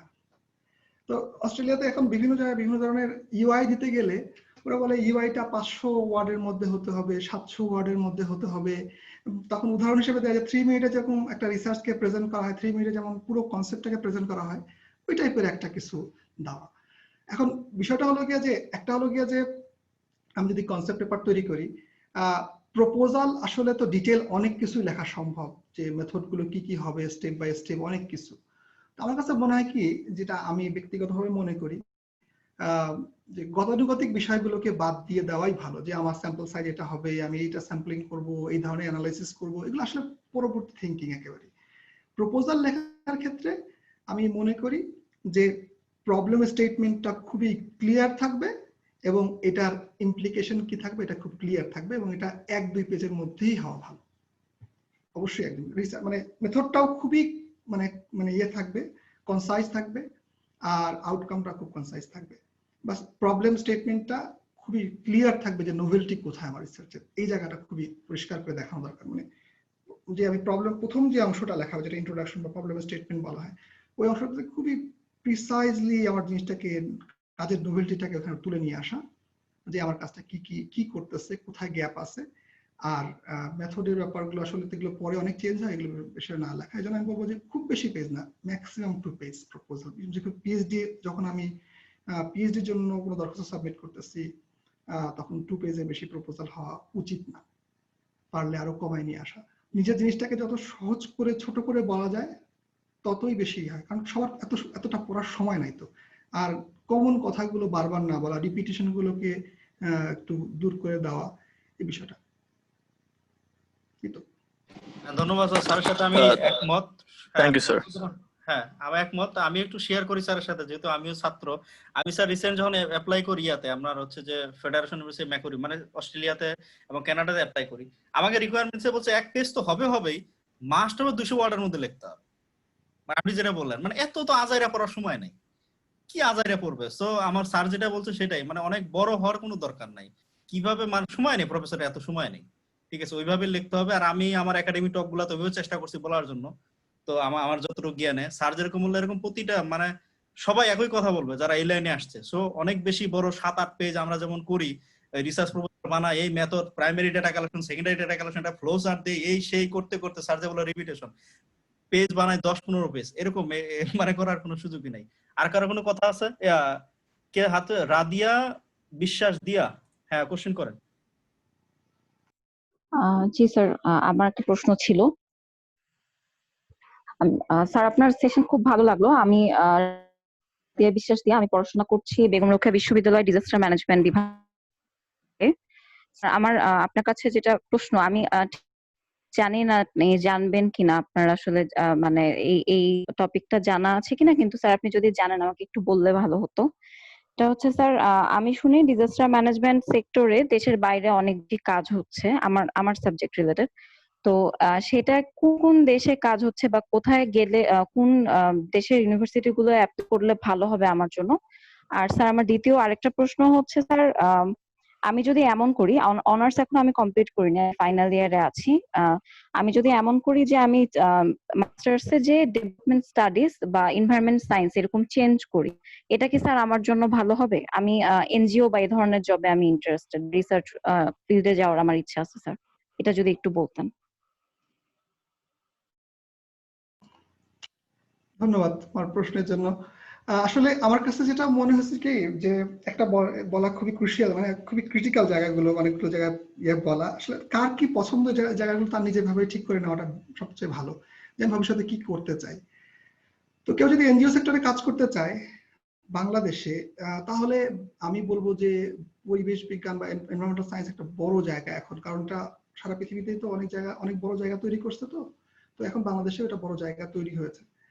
আর ডিজাস্টার ম্যানেজমেন্ট একেবারেই নতুন একটা ফিল্ড, সো এখানে একটু স্ট্রাগলস প্রথমে থাকবেই। আমি পরিবেশ বিজ্ঞান এনভায়রনমেন্টাল সায়েন্সের আমি 4th ব্যাচ খুলনা বিশ্ববিদ্যালয়ে।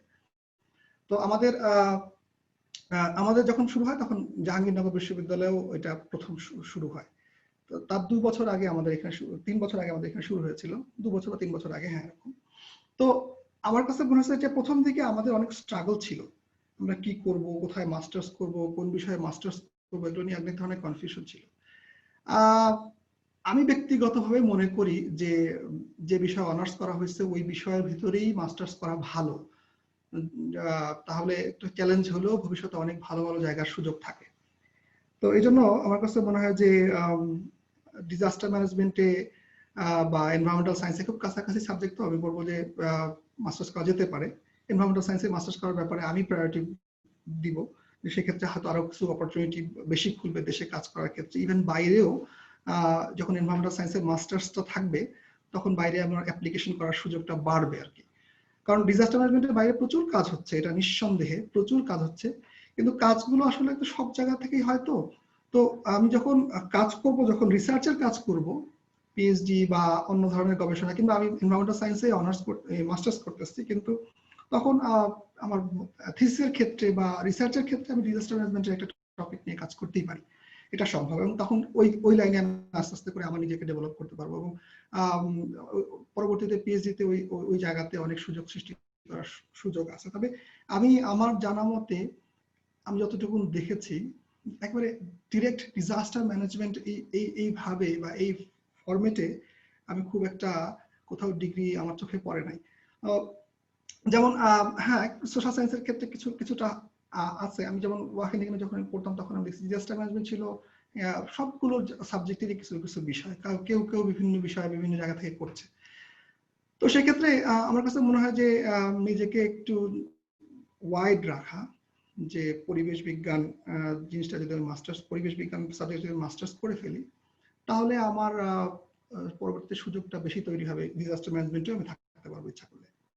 আর বাইরে আসলে স্পেসিফিকলি এরকম ডিজাস্টার ম্যানেজমেন্টের কথা, আমি খুব ভালো ভালো একজন বায়াস আহমেদ নামে একজন ভদ্রলোক কাজ করেন, উনি লন্ডনে একটা ইউনিভার্সিটি, ইউকেতে একজন ইউনিভার্সিটির উনি টিচার, এখন লেকচারার।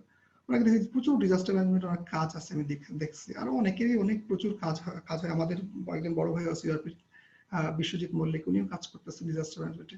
কিন্তু আসলে সবাই অন্য সেক্টর থেকে আসা, সরাসরি ডিজাস্টার ম্যানেজমেন্ট থেকে আসাটা বিষয় এরকম না।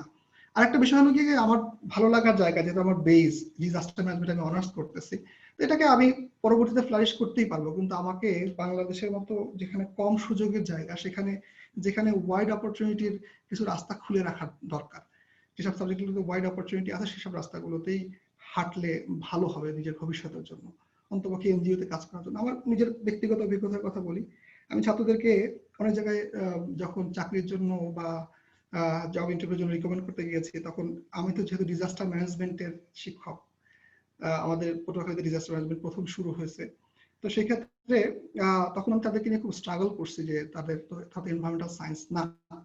তো আমার কাছে মনে হয় যে যেহেতু অনার্সে ডিজাস্টার ম্যানেজমেন্ট হচ্ছে, মাস্টার্সে যদি এনভায়রনমেন্টাল সায়েন্স হয় তাহলে আরো অপরচুনিটিটা বাড়লো, আর পরবর্তীতে যদি ভালো লাগার জায়গা যে ডিজাস্টার ম্যানেজমেন্ট, সেখানে ফিরে আসা সম্ভব পিএইচডি ক্ষেত্রে, বাইরে এসে মাস্টার্সে স্পেশালাইজেশনটা ডিজাস্টার ম্যানেজমেন্টে করা যেতে পারে, এই সুযোগ থেকেই যায়। আমার মনে হয় আমি একটু এলোমেলো উত্তর দিলাম, তাও হতে ধন্যবাদ স্যার।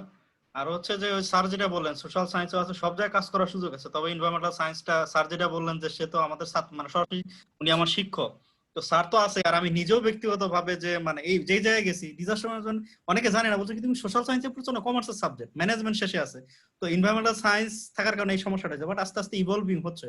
তবে কানাডাতে ইউনিভার্সিটি অফ ক্যালগারিতে আছে, স্যার যেটা বলে সোশ্যাল সায়েন্সে আছে, সরাসরি না। আমি দেখছি প্রচুর কাজ হয়। তারপরে আমেরিকার কিছু ইউনিভার্সিটিতে আছে, ইউকে তে আছে, কিন্তু সরাসরি ডিজাস্টার ম্যানেজমেন্টে নাই। তো স্যার যেটা বললো আমার মনে হয় সেটাই ভালো হবে।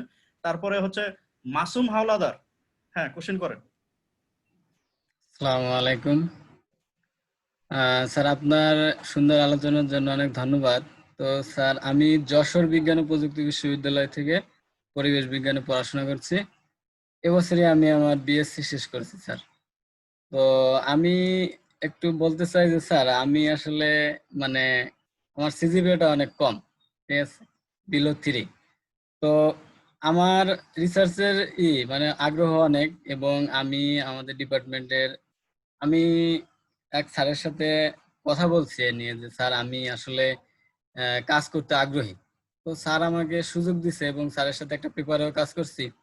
তো স্যার, আমি আসলে জানতে চাচ্ছিলাম যে লো সিজিপি এর ক্ষেত্রে মানে প্রতিবন্ধকতা কেমন আর সুযোগ আছে কেমন স্যার?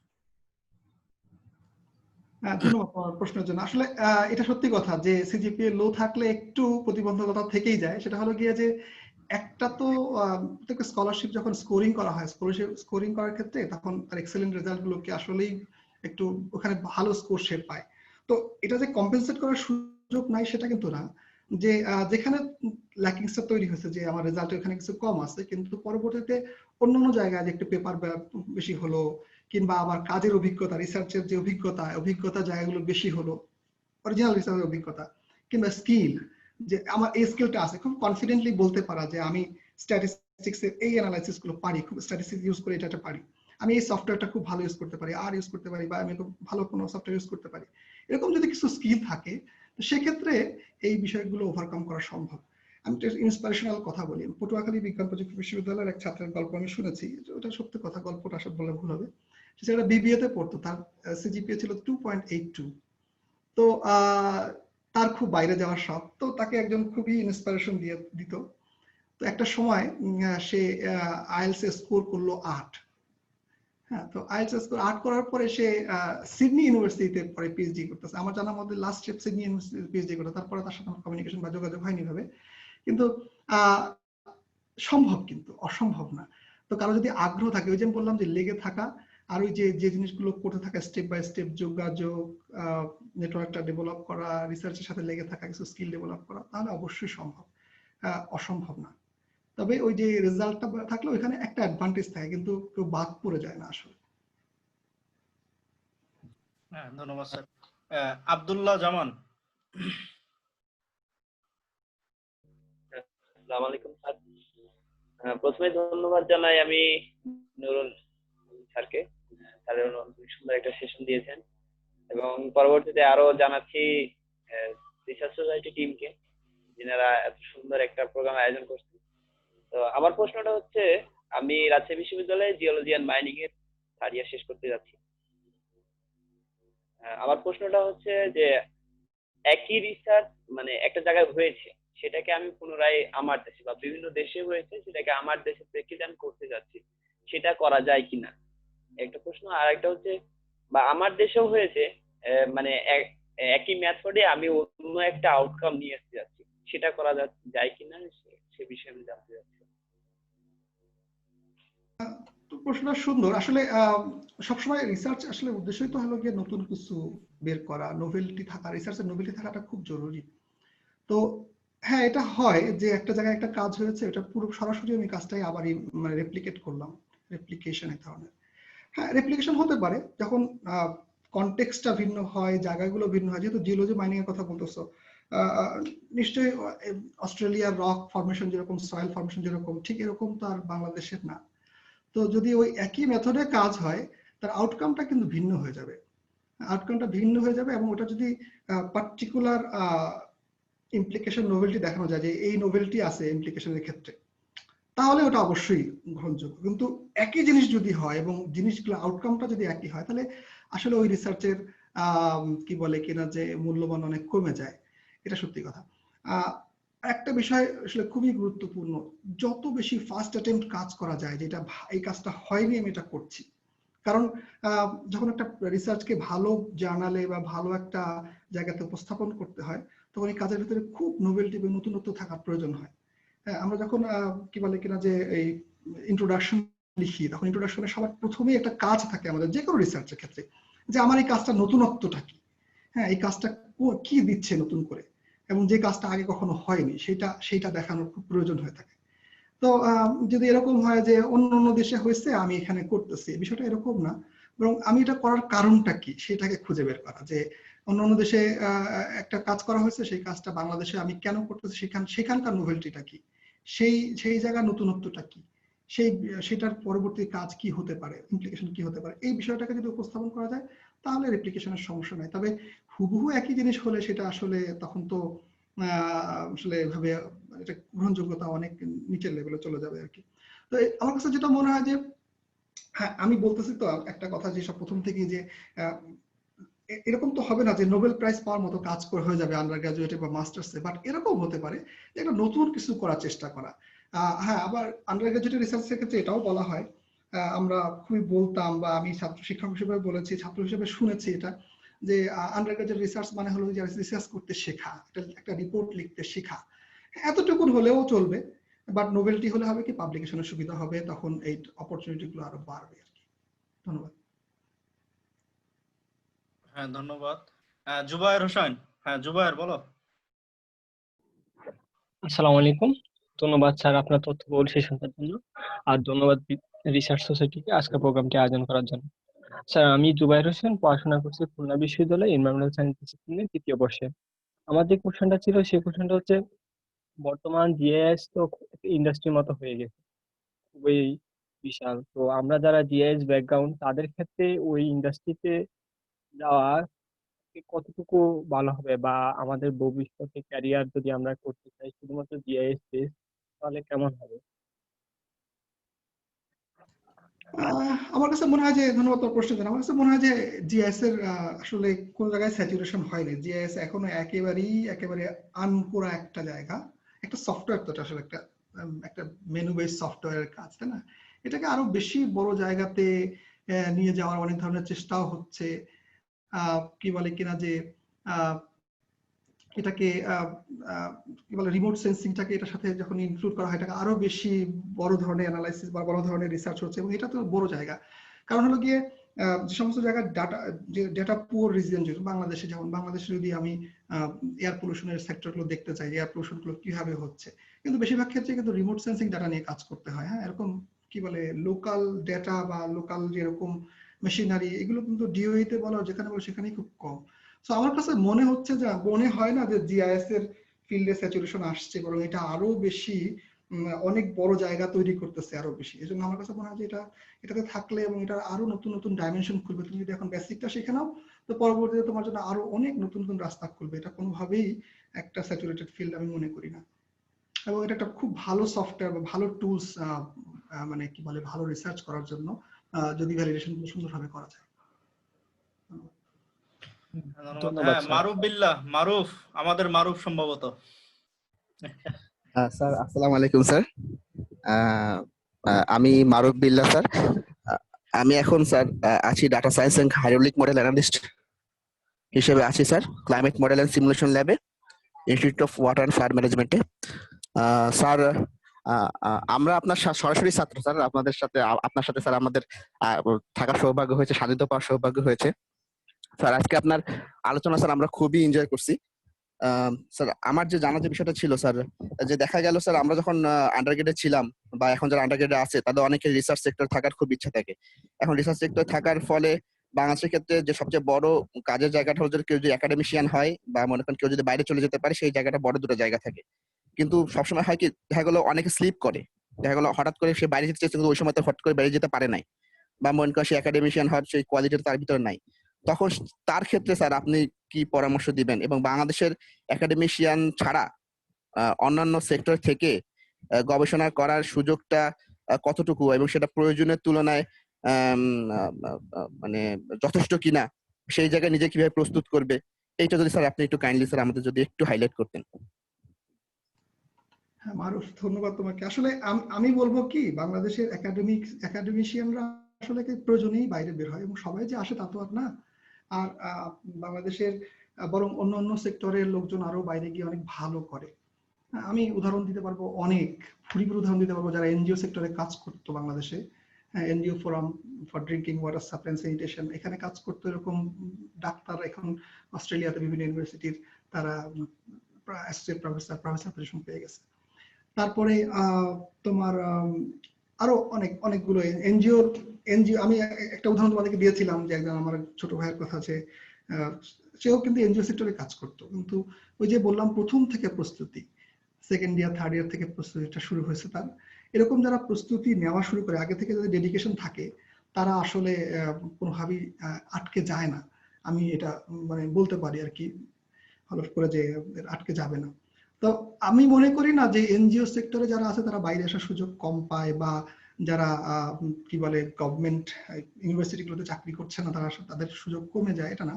হ্যাঁ, এটা একটা প্রিভিলেজ যে তার অভিজ্ঞতা, কিন্তু আমি চাকরির অভিজ্ঞতা, এরা কিন্তু রিসার্চের অভিজ্ঞতাটা দেখে মেইনলি, যে কি ধরনের রিসার্চ সে করতেছে।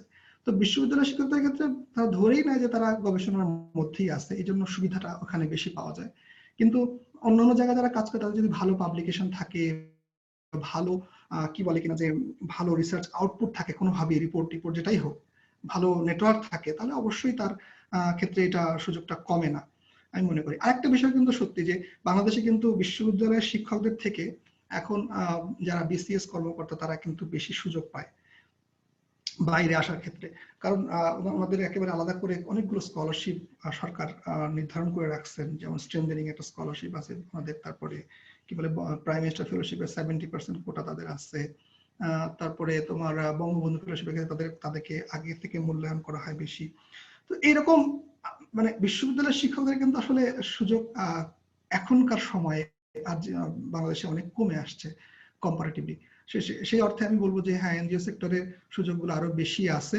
তবে এটা যেটা হয় কি, যে ডেডিকেশন থাকা দরকার, এবং আমাকে কি করতে হবে, আমার কাজের পদ্ধতি নির্ধারণ করা প্রয়োজন, মানে বেশি প্রোডাক্টিভ হওয়া প্রয়োজন। যে আমি রিসার্চ করে যাচ্ছি, খুব ডেডিকেশন, ভালো লাগছে, এগুলো প্রেজেন্ট করতেছি, সারাক্ষণ ওটার মধ্যে থাকতেছি, নাকি আমি আরো কিছু অপরচুনিটি সার্চ করতেছি, বিভিন্ন জায়গায় নক করতেছি। এটা হলো গিয়া মূল বিষয়, যে আমি যত বেশি নক করব তত আমি এক্সপোজারটা বেশি পাবো, যত আমার নেটওয়ার্ক ভালো নেটওয়ার্ক দিয়ে বলা হবে আমি সেখানে চলে যেতে পারবো। কিন্তু যদি এক জায়গায় বসে থাকা হয় এবং কারোর উপর নির্ভর করা হয়, সেক্ষেত্রে আসলে বিষয়টা কি বলে কিনা যে ভালো হবে না। আমার কাছে মনে হয় না যে বাংলাদেশে এখনো এনজিও সেক্টরে বা অন্যান্য সেক্টরে বাইরে আসার সুযোগটা বা রিসার্চের সেক্টরটা কমে যাচ্ছে। তবে একটা জিনিস কিন্তু একবার স্বতঃসিদ্ধ ঘটনা, যারা গবেষণা করে তারা সবসময় একটু আর্থিকভাবে যে খুব বেশি সচ্ছল হয় বিষয়টা এরকম না। গবেষণার ক্ষেত্রে সচ্ছলতা বা কি বলে সবসময় একটা মানে এটা একটা প্যাশন নিয়েই থাকতে হয়। আমি অস্ট্রেলিয়ার উদাহরণ দিই, অস্ট্রেলিয়াতে অনেকেই আসছে খুব প্রথমে এখান থেকে পিএইচডি করছে, পোস্টডক করার পরে সে হয়তো একটা কোনো একটা কোম্পানিতে চাকরি শুরু করছে। হ্যাঁ, চাকরি শুরু করার পরে তার মনে হচ্ছে যে বিকাল 5টার পরেও আমাকে চিন্তা করতে হয়, সবসময় রাত্রে ঘুমানোর সময় আমাকে চিন্তা করতে হয়, সকালে আমাকে চিন্তা নিয়েই আসতে হয়। এটাই গবেষকদের নেচার।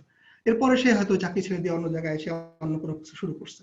তো প্যাশন থাকতে হবে এবং মনে করতে হবে যে আমার আসলে এটা দিয়ে খুব বেশি যে আমি কি বলে এরকম আমার জন্য এরকম কোনো একটা আইল্যান্ড আমি কিনে নিতে পারবো না, বাট আমার ভালো লাগা থেকে আমি এখানে থাকবো। এই বিষয়টা আমি সামনে নিয়ে যদি আগানো যায় অবশ্যই সম্ভব। তবে আমার কাছে আমি যেটা কথা বললাম ইম্পর্টেন্ট যে জিনিসটা, সেটা হলো গিয়ে এক জায়গায় স্টাক হয়ে না থাকা, বসে না থাকা, বরং এটাকে এক্সেল করার চেষ্টা করা সবসময়, যে আমি ওখানে যোগাযোগ করতেছি, ওখানে অ্যাপ্লিকেশন করতেছি, তখন আমার পরবর্তী স্টেপ আমি ভেবে নিচ্ছি, আমি এখন আমার পাবলিকেশনটা এটা রেডি হয়ে গেছে, এটা পাবলিকেশন করার চেষ্টা করতেছি, আমার স্কিলটা ডেভেলপ হয়েছে, আমি অনেকগুলো সফটওয়্যার জানি, কিন্তু আমার কোনো আউটকাম দেখা যাচ্ছে না, তখন এগুলো মুশকিল জায়গা দাঁড়ায় যাবে আর কি। সেজন্য তখন নিজেকে দোষ দিতে হবে বা দোষ আমার যে এই চাকরিটা নাই সেজন্য হচ্ছে, এটা ভুল।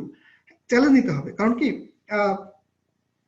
কেউ বসে থাকে 5 বছর 6 বছর 7 বছর বসে থাকে যে একটা বিশ্ববিদ্যালয়ের শিক্ষক হবে, তখন সে শিক্ষক হতে পারে না, তখন তারও অনেক সময় দেখা যায় যে সবকিছু শেষ হয়ে যায়, সে অনেক মোটিভেশন হারায় ফেলে। বরং এটা না করে বরং প্রথম চান্সে যদি আমি আমার প্রথম সুযোগে যদি আমি বের হয়ে আসি, তাহলে আরো বেশি সুযোগ বেশি জায়গা তৈরি হয় আমার নিজের জন্য। তখন সামনে কিছু চ্যালেঞ্জ অবশ্যই সবসময় আসে, কিন্তু একটা পর্যায়ে অবশ্যই সাকসেস আসে যদি কেউ লেগে থাকে এবং তার স্কিল থাকে।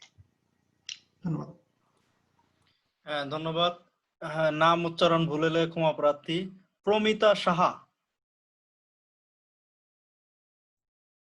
আসসালামু আলাইকুম স্যার। নামটা আসলে পারমিতা সাহা। ধন্যবাদ নুরুল আমিন স্যারকে এত সুন্দর একটি সেশনের জন্য এবং আয়োজক রিসার্চ সোসাইটিকে। স্যার আসলে আমি এখন বর্তমানে পড়ছি ঢাকা বিশ্ববিদ্যালয়ে সয়েল ওয়াটার এনভায়রনমেন্ট সায়েন্সের 4th ইয়ারে। আমার ইচ্ছা আছে এনভায়রনমেন্টাল সায়েন্স থেকে রিসার্চের দিকে যাওয়ার। সেই ক্ষেত্রে স্যার নিজেও যেহেতু এনভায়রনমেন্টাল সায়েন্সের সাথে যুক্ত, স্যার বলছিলেন আজকে সেশনে যে আমাদেরকে স্কিল ডেভেলপমেন্ট করতে হবে এবং ইন্টারেস্টে আমরা কোন দিকে পাচ্ছি সেটা আগে থেকে নির্ধারণ করতে হবে। তাই স্যার আপনার কাছে জানতে চাচ্ছি যে মানে আপনি যেমন কিছু বিষয়ের কথা বললেন, যেমন আমাদের ইকোসিস্টেম ম্যানেজমেন্টের কথা আগে থেকে ভাবা উচিত বা স্ট্যাটিস্টিক্স সম্পর্কে কনসেপ্ট বিল্ডিং দরকার। জানতে চাচ্ছিলাম যে আর কি কি বিষয় আমরা এরকম আগে থেকে কনসেপ্ট বিল্ডিংটাকে ক্লিয়ার করে রাখবো যেটা আমাদের রিসার্চের জন্য হেল্প করবে। এছাড়া আর কি কি স্কিল আমি ডেভেলপ করে রাখতে পারি এই বাইরে যাওয়ার জন্য অ্যাপ্লাই করার আগে।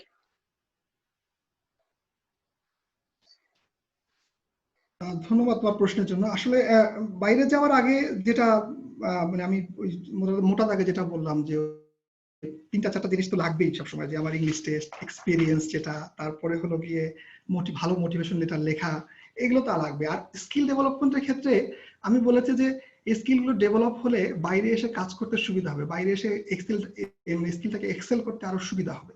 হ্যাঁ, নিজের উপর কনফিডেন্স ডেভেলপমেন্টটা ভালো হবে, দেশে বসেই বাইরে আসার জন্য যে পাবলিকেশন গুলো এগুলো করা সম্ভব হবে। তো আমি এনভায়রনমেন্টাল সায়েন্সের লাইনে আমার কাছে যেটা মনে হয় সেটা হলো যে, বা যদি সয়েল ওয়াটার এনভায়রনমেন্ট ক্ষেত্রেও হয়, সেক্ষেত্রে আমার যেটা মনে হয় সবসময় যেটা দরকার আসলে আমার কনসেপচুয়াল ডেভেলপমেন্টটা খুব ভালো হওয়া দরকার। কারণ বাইরের ইউনিভার্সিটিগুলোতে কিন্তু আমাদের মতো এরকম স্ক্যান করে লিখে দেওয়ার ব্যাপার থাকে না, এখানে খুবই প্র্যাকটিক্যাল লেখাপড়া থাকে, কনসেপচুয়াল জিনিসগুলো খুব বেশি থাকে। একটা পরীক্ষা একটা কোশ্চেন হয়তো 2 পাতা লিখতে হয়, 2 পাতা লেখার জন্য 4 ঘন্টা চলে যায়। হ্যাঁ, 2 পাতা 4 ঘন্টা লিখতে হয়, কারণ চিন্তা করে করে একটা জিনিসকে ইমপ্লিকেশন পর্যায়ের জিনিসগুলো থাকতে হয়, ক্রিয়েটিভিটি দেখাতে হয় এখানে খুব বেশি। তো এটাই আমি কিন্তু বলার চেষ্টা করছি যে যে সমস্ত সাবজেক্টগুলো ক্লাসে পড়ানো হয়, হয়তো সেমিস্টার সিস্টেমে কিংবা শিক্ষকদের দুর্বলতার কারণে যেভাবেই বলা হোক, হয়তো ঠিকভাবে এটাকে ডেলিভারি দেওয়া হয় না ছাত্রদের কাছে বা ছাত্রদের কাছে পৌঁছায় না, কিন্তু যে কনসেপ্টগুলো সিলেবাসের ভিতরে থাকে বা ছাত্ররা শিক্ষকদের কাছ থেকে ক্লাসে পায়, এগুলো সে নিজের থেকেই কিন্তু পড়তে পারে। কারণ গুগল কিন্তু খুব সহজ জায়গা, জাস্ট একটা কনসেপ্ট মনে হলো, এটা একটা সার্চ দিলাম, আমি সার্চ দিলে কনসেপ্ট ডেভেলপ গুলো ভালো হবে।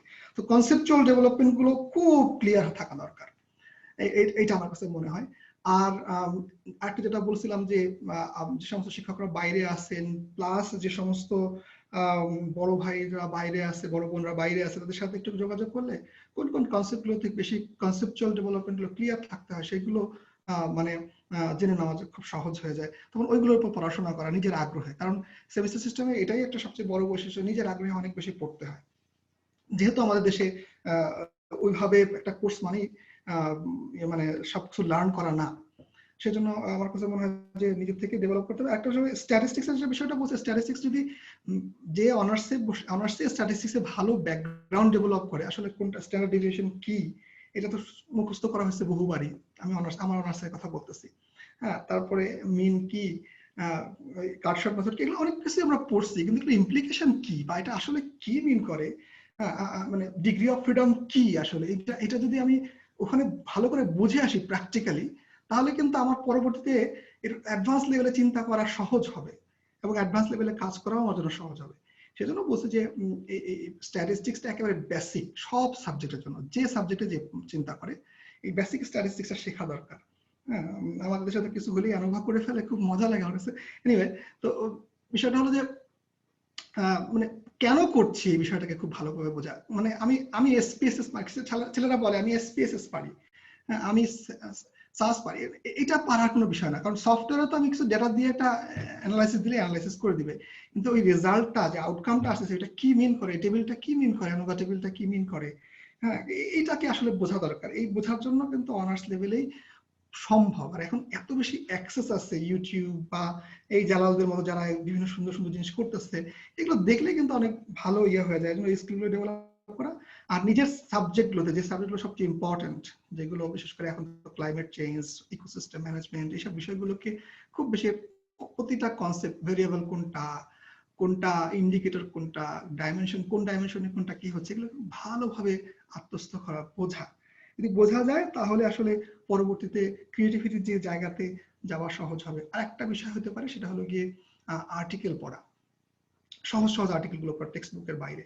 হ্যাঁ, যে নতুন রিসার্চ যেগুলো আসছে, নতুন যে আর্টিকেল গুলো আসছে, জাস্ট একটা কিওয়ার্ড দিয়ে গুগল স্কলারে সার্চ দিলে যে আর্টিকেল গুলো আসে শুধু অ্যাবস্ট্রাক্টটা পড়লেই চলবে।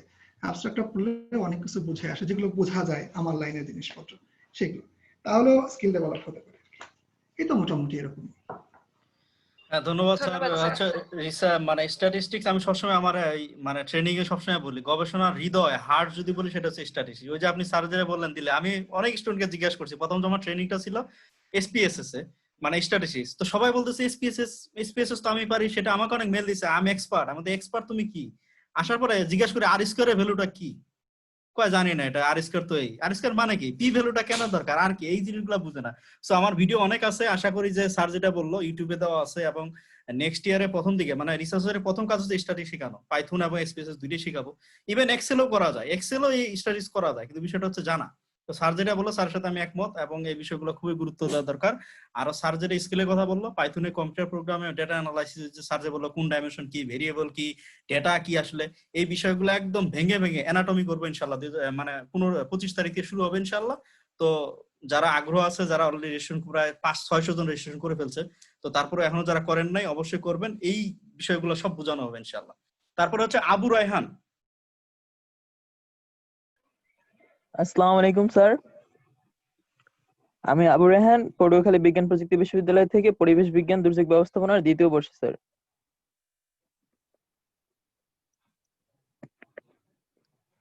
হ্যালো রায়হান বলো, আমি শুনতে পাচ্ছি তোমার প্রশ্ন। স্যার, আমার প্রশ্ন ছিল, আমাদের ফ্যাকাল্টিতে হয়েছে মাল্টিডিসিপ্লিনারি, তো এই মাল্টিডিসিপ্লিনারি হওয়ার ক্ষেত্রে দেখা যায় প্রত্যেকটা সাবজেক্টে টাইটেল বেস কিছু থিওরি পড়ি, আর প্র্যাকটিক্যাল যে কোর্সগুলো আছে সেগুলো আসলে নামই আছে, কোনো প্র্যাকটিক্যাল ইমপ্লিমেন্টেশন নাই ল্যাবে। সো আমরা যদি চাই এমএস বা পিএইচডি তে আর্থ সায়েন্স বা হাইড্রোলজি, ম্যাটেরিওলজি এরকম একটা নির্দিষ্ট কিছুতে মানে মুভ করব, তাহলে এক্ষেত্রে আমাদের কি করা উচিত, যেহেতু আমাদের কোনো ল্যাব ফ্যাসিলিটি পাইতেছি না? রায়হান, সুন্দর প্রশ্ন। হ্যাঁ, আমি খুলনা বিশ্ববিদ্যালয়ে পড়ছি, বললাম ফোর্থ ব্যাচ ছিল, আমাদেরও প্রায় একই রকম অবস্থা ছিল। আমাদের একটা কেমিস্ট্রি ল্যাব ছিল, ওয়াটার কেমিস্ট্রি, ওয়াটার ল্যাব বলে এটাকে, আর সেরকম কোনো ল্যাব আমাদের এরকম ছিল না।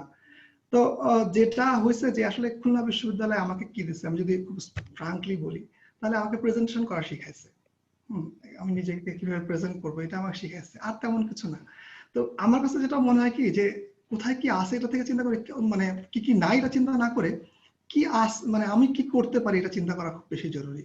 হ্যাঁ, আমার মানে যেহেতু আমার থিওরিটিক্যাল, বাংলাদেশের ছেলেদের এটাই হয়, বাংলাদেশের ছেলেমেয়েরা যারা বিদেশে আসে তাদের মানে থিওরিটিক্যাল জ্ঞান থেকে প্রচুর, কিন্তু প্র্যাকটিক্যাল জ্ঞানের ঘাটতি থাকে। তো তুমি যদি আগ্রহী হও, তাহলে তোমার থিওরিটিক্যাল জ্ঞানগুলো যদি তোমার ক্লিয়ার থাকে, সেক্ষেত্রে তুমি পরবর্তীতে রিসার্চে কাজ করতে পারবে, এতে কোনো সন্দেহ নাই। হ্যাঁ, আমার কাছে যেটা মনে হয়, আর নট নেসেসারিলি যে ল্যাবে বসে সারাক্ষণ ওই যে টেস্ট টিউব এগুলো নাড়তে হবে, বা ওই রিসার্চ গুলোই করতে হবে, আনলেস তুমি এটাতে খুব বেশি আগ্রহ ফিল করো। সেক্ষেত্রে আমার কাছে মনে হয় যে যেটা আছে ওটার ভিতর থেকেই নিজের ভালোগুলোকে বের করার চেষ্টা করা, বা নিজের সুযোগগুলোকে বের করার চেষ্টা করা। বাংলাদেশ খুবই কম সুযোগের জায়গা, তারপর যে হারে ইউনিভার্সিটি হচ্ছে, তাহলে এগুলো আরো কমে যাবে সুযোগগুলো, আমি তো মনে করি।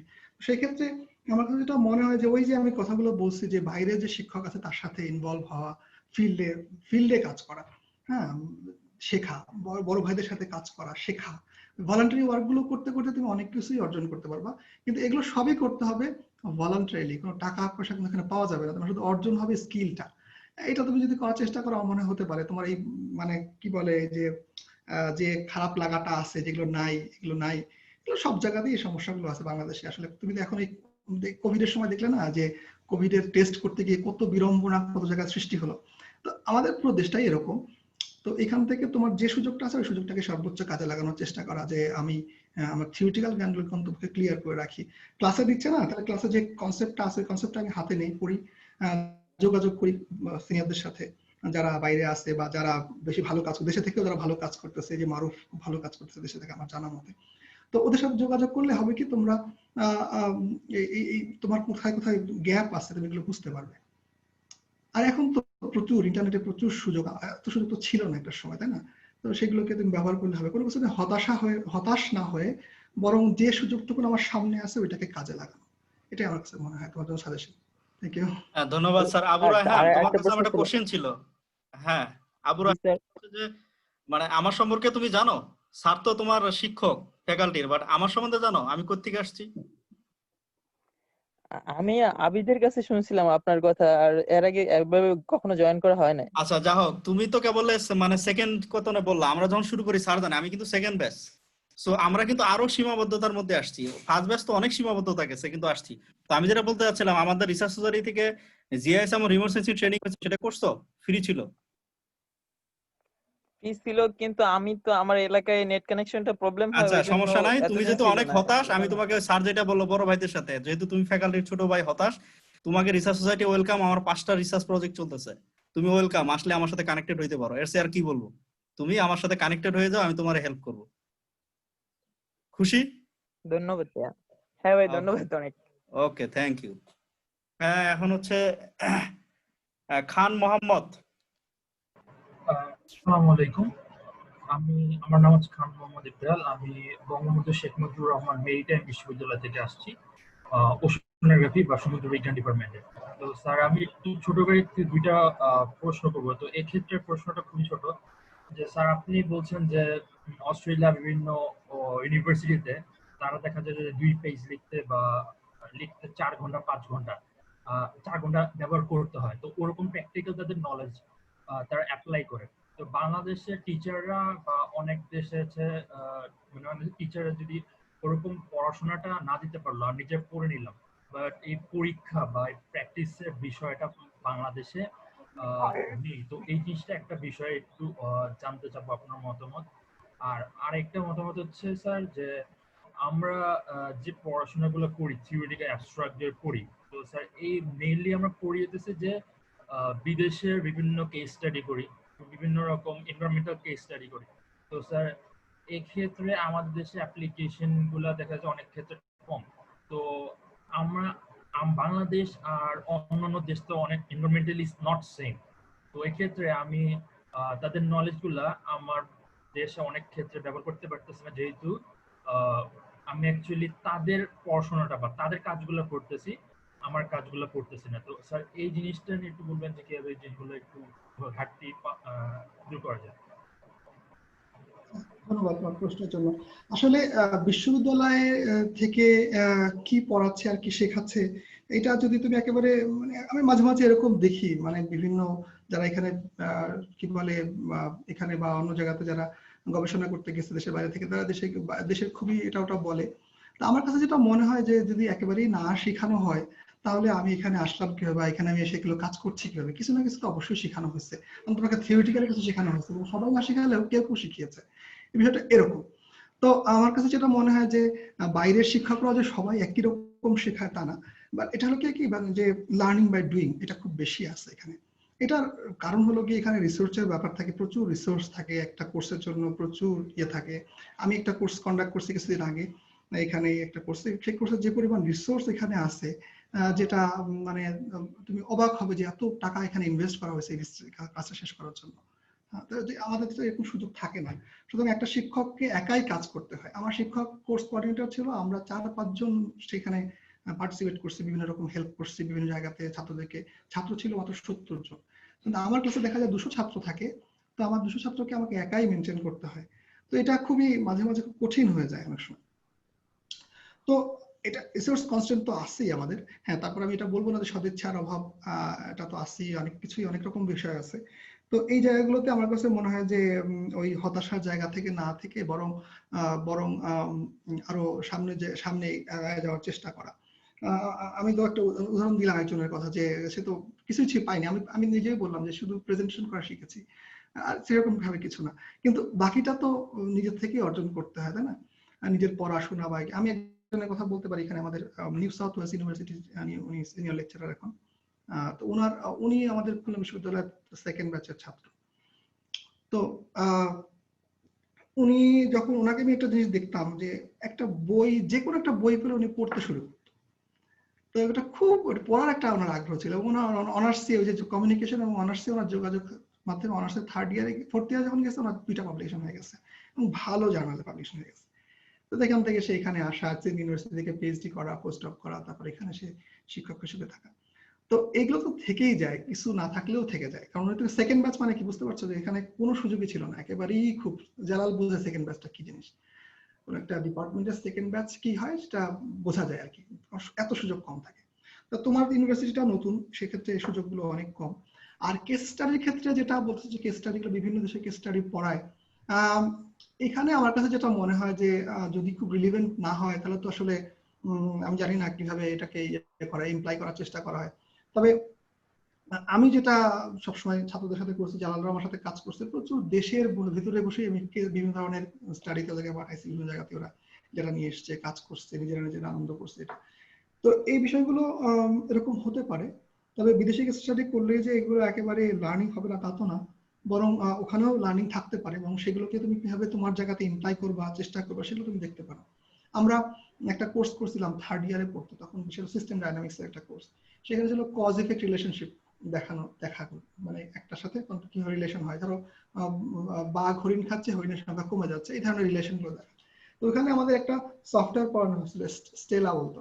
তো ওই সফটওয়্যারটার সব উদাহরণ ছিল বিদেশের বিভিন্ন আইল্যান্ডের। তো ওই সফটওয়্যার নিয়ে আমি এখন পিএইচডি তে কাজ করতেছি, মানে ওই বিষয়গুলো নিয়ে পিএইচডি তে কাজ করতেছি। তো সম্ভব, আসলে এটা অসম্ভব না যে তুমি একটা কেস পড়তেছো, ওই কেসটাকে অন্যভাবে ইমপ্লাই করা যায় না, বরং তোমার থিঙ্কিং এর জায়গাটাকে আরো বেশি ব্রড করো, চেষ্টা করো, অন্যদের সাথে আলাপ করো, যেটা কি এটা ইমপ্লিকেশন লেভেলটা, স্যারের সাথে আলাপ করো, শিক্ষকের সাথে আলাপ করো, যে এটার ইমপ্লিকেশন গুলো কি স্যার যদি একটু বলতেন, তাহলে মনে হয় তোমার কাছে এগুলো আরো ক্লিয়ার হবে। কিন্তু আর কি, এটার ব্যাপারে আসলে আর বেশি কিছু বলা পসিবল না। স্যার, আপনি যে অনুমতি দেন, আমরা আর কয়টা প্রশ্ন নিব আর কি? আর ছাত্ররা আসলে সময়ও পায় না। স্যার আপনার আনমিউট করেন, স্যার আপনার মিউট করা। অলরেডি 1.5 ঘন্টা হয়ে গেছে, তাই না? জি স্যার, মানে ছাত্ররা সবসময় পায় না, কোশ্চেন করবে আমি জানি, কিন্তু তারপর হচ্ছে যে আমরা একটা কিছুক্ষণ চালাও, দেখি, তারপরে আমি বলছি। আচ্ছা হ্যাঁ, আর এটা স্যারের সাথে যে স্যার যেটা বললো যে মাস্টার্স এর জিনিস এখন সে পিএইচডি অ্যাপ্লাই করতেছে। যেমন আমরা জানি মেশিন লার্নিং কিন্তু বাংলাদেশে একটা নতুন, অনেকেই জানেন। আমি যখন মেশিন লার্নিং প্রথম একটা কোর্স দেই, কম্পিউটার সায়েন্স স্টুডেন্ট আমরা বলি মেশিন লার্নিং তুমি ডিপ লার্নিং ইউজ করবা, কিন্তু আসলে মেশিন লার্নিং শুধু computer science not like that.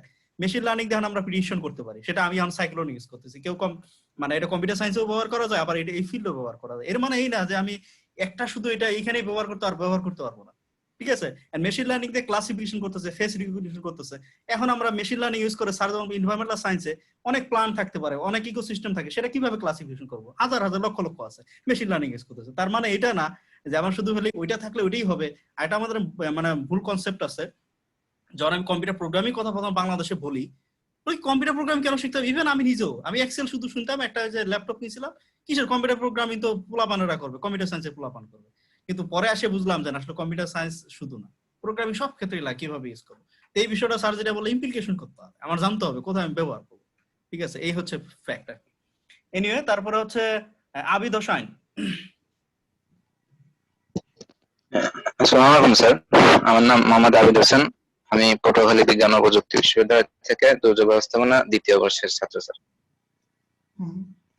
Sir আমার কোশ্চেনটা হচ্ছে, স্যার আমি জিআরই প্রিপারেশন নিয়ে শুরু করেছি স্যার। আমার ইচ্ছা আছে মানে অনার্স ফাইনাল ইয়ারের মানে 8 সেমিস্টার পরীক্ষা দেওয়ার আগে আমি জিআরই টা অ্যাটেন্ড করব। অন্তত আমার একটা জিআরই স্কোর থাকে। এর কারণ হচ্ছে স্যার আমার সিজিপিএ কম, এজন্য স্যার আমি কোনো রিস্ক নিতে যাচ্ছি না। মানে অনেক সময় কি স্যার ওই স্কলারশিপ ওই সিজিপিএ টা ফিল্টার করে করে দেয়। কিন্তু স্যার এখানে আমার কথাটা হচ্ছে স্যার, আমি যদি ইউএসএ বা কানাডাতে প্রজেক্ট বেসড মাস্টার্সের জন্য অ্যাপ্লাই করতে চাই, সেক্ষেত্রে ওই শিক্ষকরা খুব ভালো মানে রিসার্চ পেপার এটা তারা দাবি করে। এর কারণ আছে, সে আমার পিছনে ফান্ড দিবে, সে আমাকে টাকা দিয়ে কাজ করবে, আমি যদি যোগ্য না হই সে কেন দিবে? এখন স্যার আমার প্রশ্নটা হচ্ছে, আমি কি মানে আমার পক্ষে আন্ডার গ্রাজুয়েট লেভেলে থেকে পটুয়াখালীতে থেকে কি ওই পর্যায়ের পেপার পাবলিশিং বা ওই পর্যায়ে নলেজ গ্যাদার করা সম্ভব? দেখা যাচ্ছে স্যার বুয়েট বা ডিউর অনেক বড় ভাইদের দেখি যে তারা ওই পর্যায়ে গেছে, কিন্তু স্যার এটা কি মানে এইখানে থেকে আমিও কি ওই পরিমাণ স্কিল ডেভেলপ করতে পারবো স্যার? আমার কোশ্চেন তো এটাই স্যার। ধন্যবাদ তোমার প্রশ্নের জন্য। আসলে আমার কাছে মনে হয় না যে তুমি টিএ হিসেবে, গ্রাজুয়েট টিচিং অ্যাসিস্ট্যান্ট হিসেবে জেলে যদি যাও তুমি, সেক্ষেত্রে আমার মনে হয় না যে এত বেশি পাবলিকেশনের প্রয়োজন হবে। সেটা সেটা যেটা মাস্টার্স লেভেলে যেটা যেটা হয় আর কি, তোমার জিআইতে যদি ভালো স্কোর হয় সেটা ফান্ডিং এর জন্য হেল্প করবে অবশ্যই, যদি ভালো স্কোর তুমি জিআইতে করতে পারো এবং প্রফেসরের কাছে যদি ফান্ড থাকে, যেটা ইউএসএ আর কানাডার ক্ষেত্রে যেটা হয়। তো সেক্ষেত্রে আমার কাছে মনে হয় যে আমি আসলে ইউএসএ কানাডার ক্ষেত্রে খুব বেশি এক্সট্রাঅর্ডিনারি পাবলিকেশন নিয়ে ওখানে যেতে হয়েছে, এই বিষয়গুলো আমার খুব কম চোখে পড়ছে। কারণ ওখানে তো আসলে তুমি তোমার জিআইটাই ফান্ডিং এর জন্য একটা বড় একটা সাপোর্ট, এটা একটা। আর তোমার রিসার্চ ইন্টারেস্ট, যেটা তুমি কাজ করতে সেটা প্রফেসরের সাথে মিলে গেলে সেখানে তুমি করতে পারছো। তো আমার কাছে মনে হয় না পটুয়াখালী থেকে সম্ভব না। পটুয়াখালী থেকেও কিন্তু অনেকে মানে কি বলে ইউএসএ থেকে পিএইচডি অলরেডি করেও ফেলছে, করে তারা এখন দেশে আছে বা ওখানে সিটিজেন হয়েছে। তো বিষয়গুলো সম্ভব। সবকিছুর ব্যাপারে হলো ডেডিকেশনটা সবচেয়ে সবার আগে দরকার। আর পাবলিকেশনের ব্যাপারটা তো আমি তোমাকে বললামই, যে পাবলিকেশনের ক্ষেত্রে মানে শুধু আগ্রহের ব্যাপার, বুঝছো না, যে তোমার তো সামনে অনেক সুযোগ আছে। আমি তো এই দেখো এরকম জালাল আছে, এরকম আরো অনেক ছেলেরা এরকম বাইরে আছে, তোমার বড় ভাইরা, তাদের সাথে তুমি যোগাযোগ করো, তোমার 2-4টা পাবলিকেশন এমনিতেই হবে যদি তুমি কাজ করে দাও, যদি কাজ আবার তোমার কাজটা শেখাও হবে। টু বি অনেস্ট, আমার সাথেও তো খুবই কমই যোগাযোগ আমি এই পর্যন্ত পেয়েছি যারা পাবলিকেশন করতে হয়। এমনও হয়েছে যে আমি নিজে কারো পেপার লিখছি, লিখে তারপর সাবমিট করছি মানে আমার পিএইচডির মধ্যে, এরকম বিষয়গুলো এরকম হয়েছে। এখন তোমার যদি আগ্রহ থাকে পাবলিকেশন সম্ভব। আমি তো বলতেছি না যে খুবই হাই ইম্প্যাক্ট জার্নালে দরকার আছে, তবে ইন্ডেক্স জার্নালে হলে খুবই ভালো হয় সেক্ষেত্রে।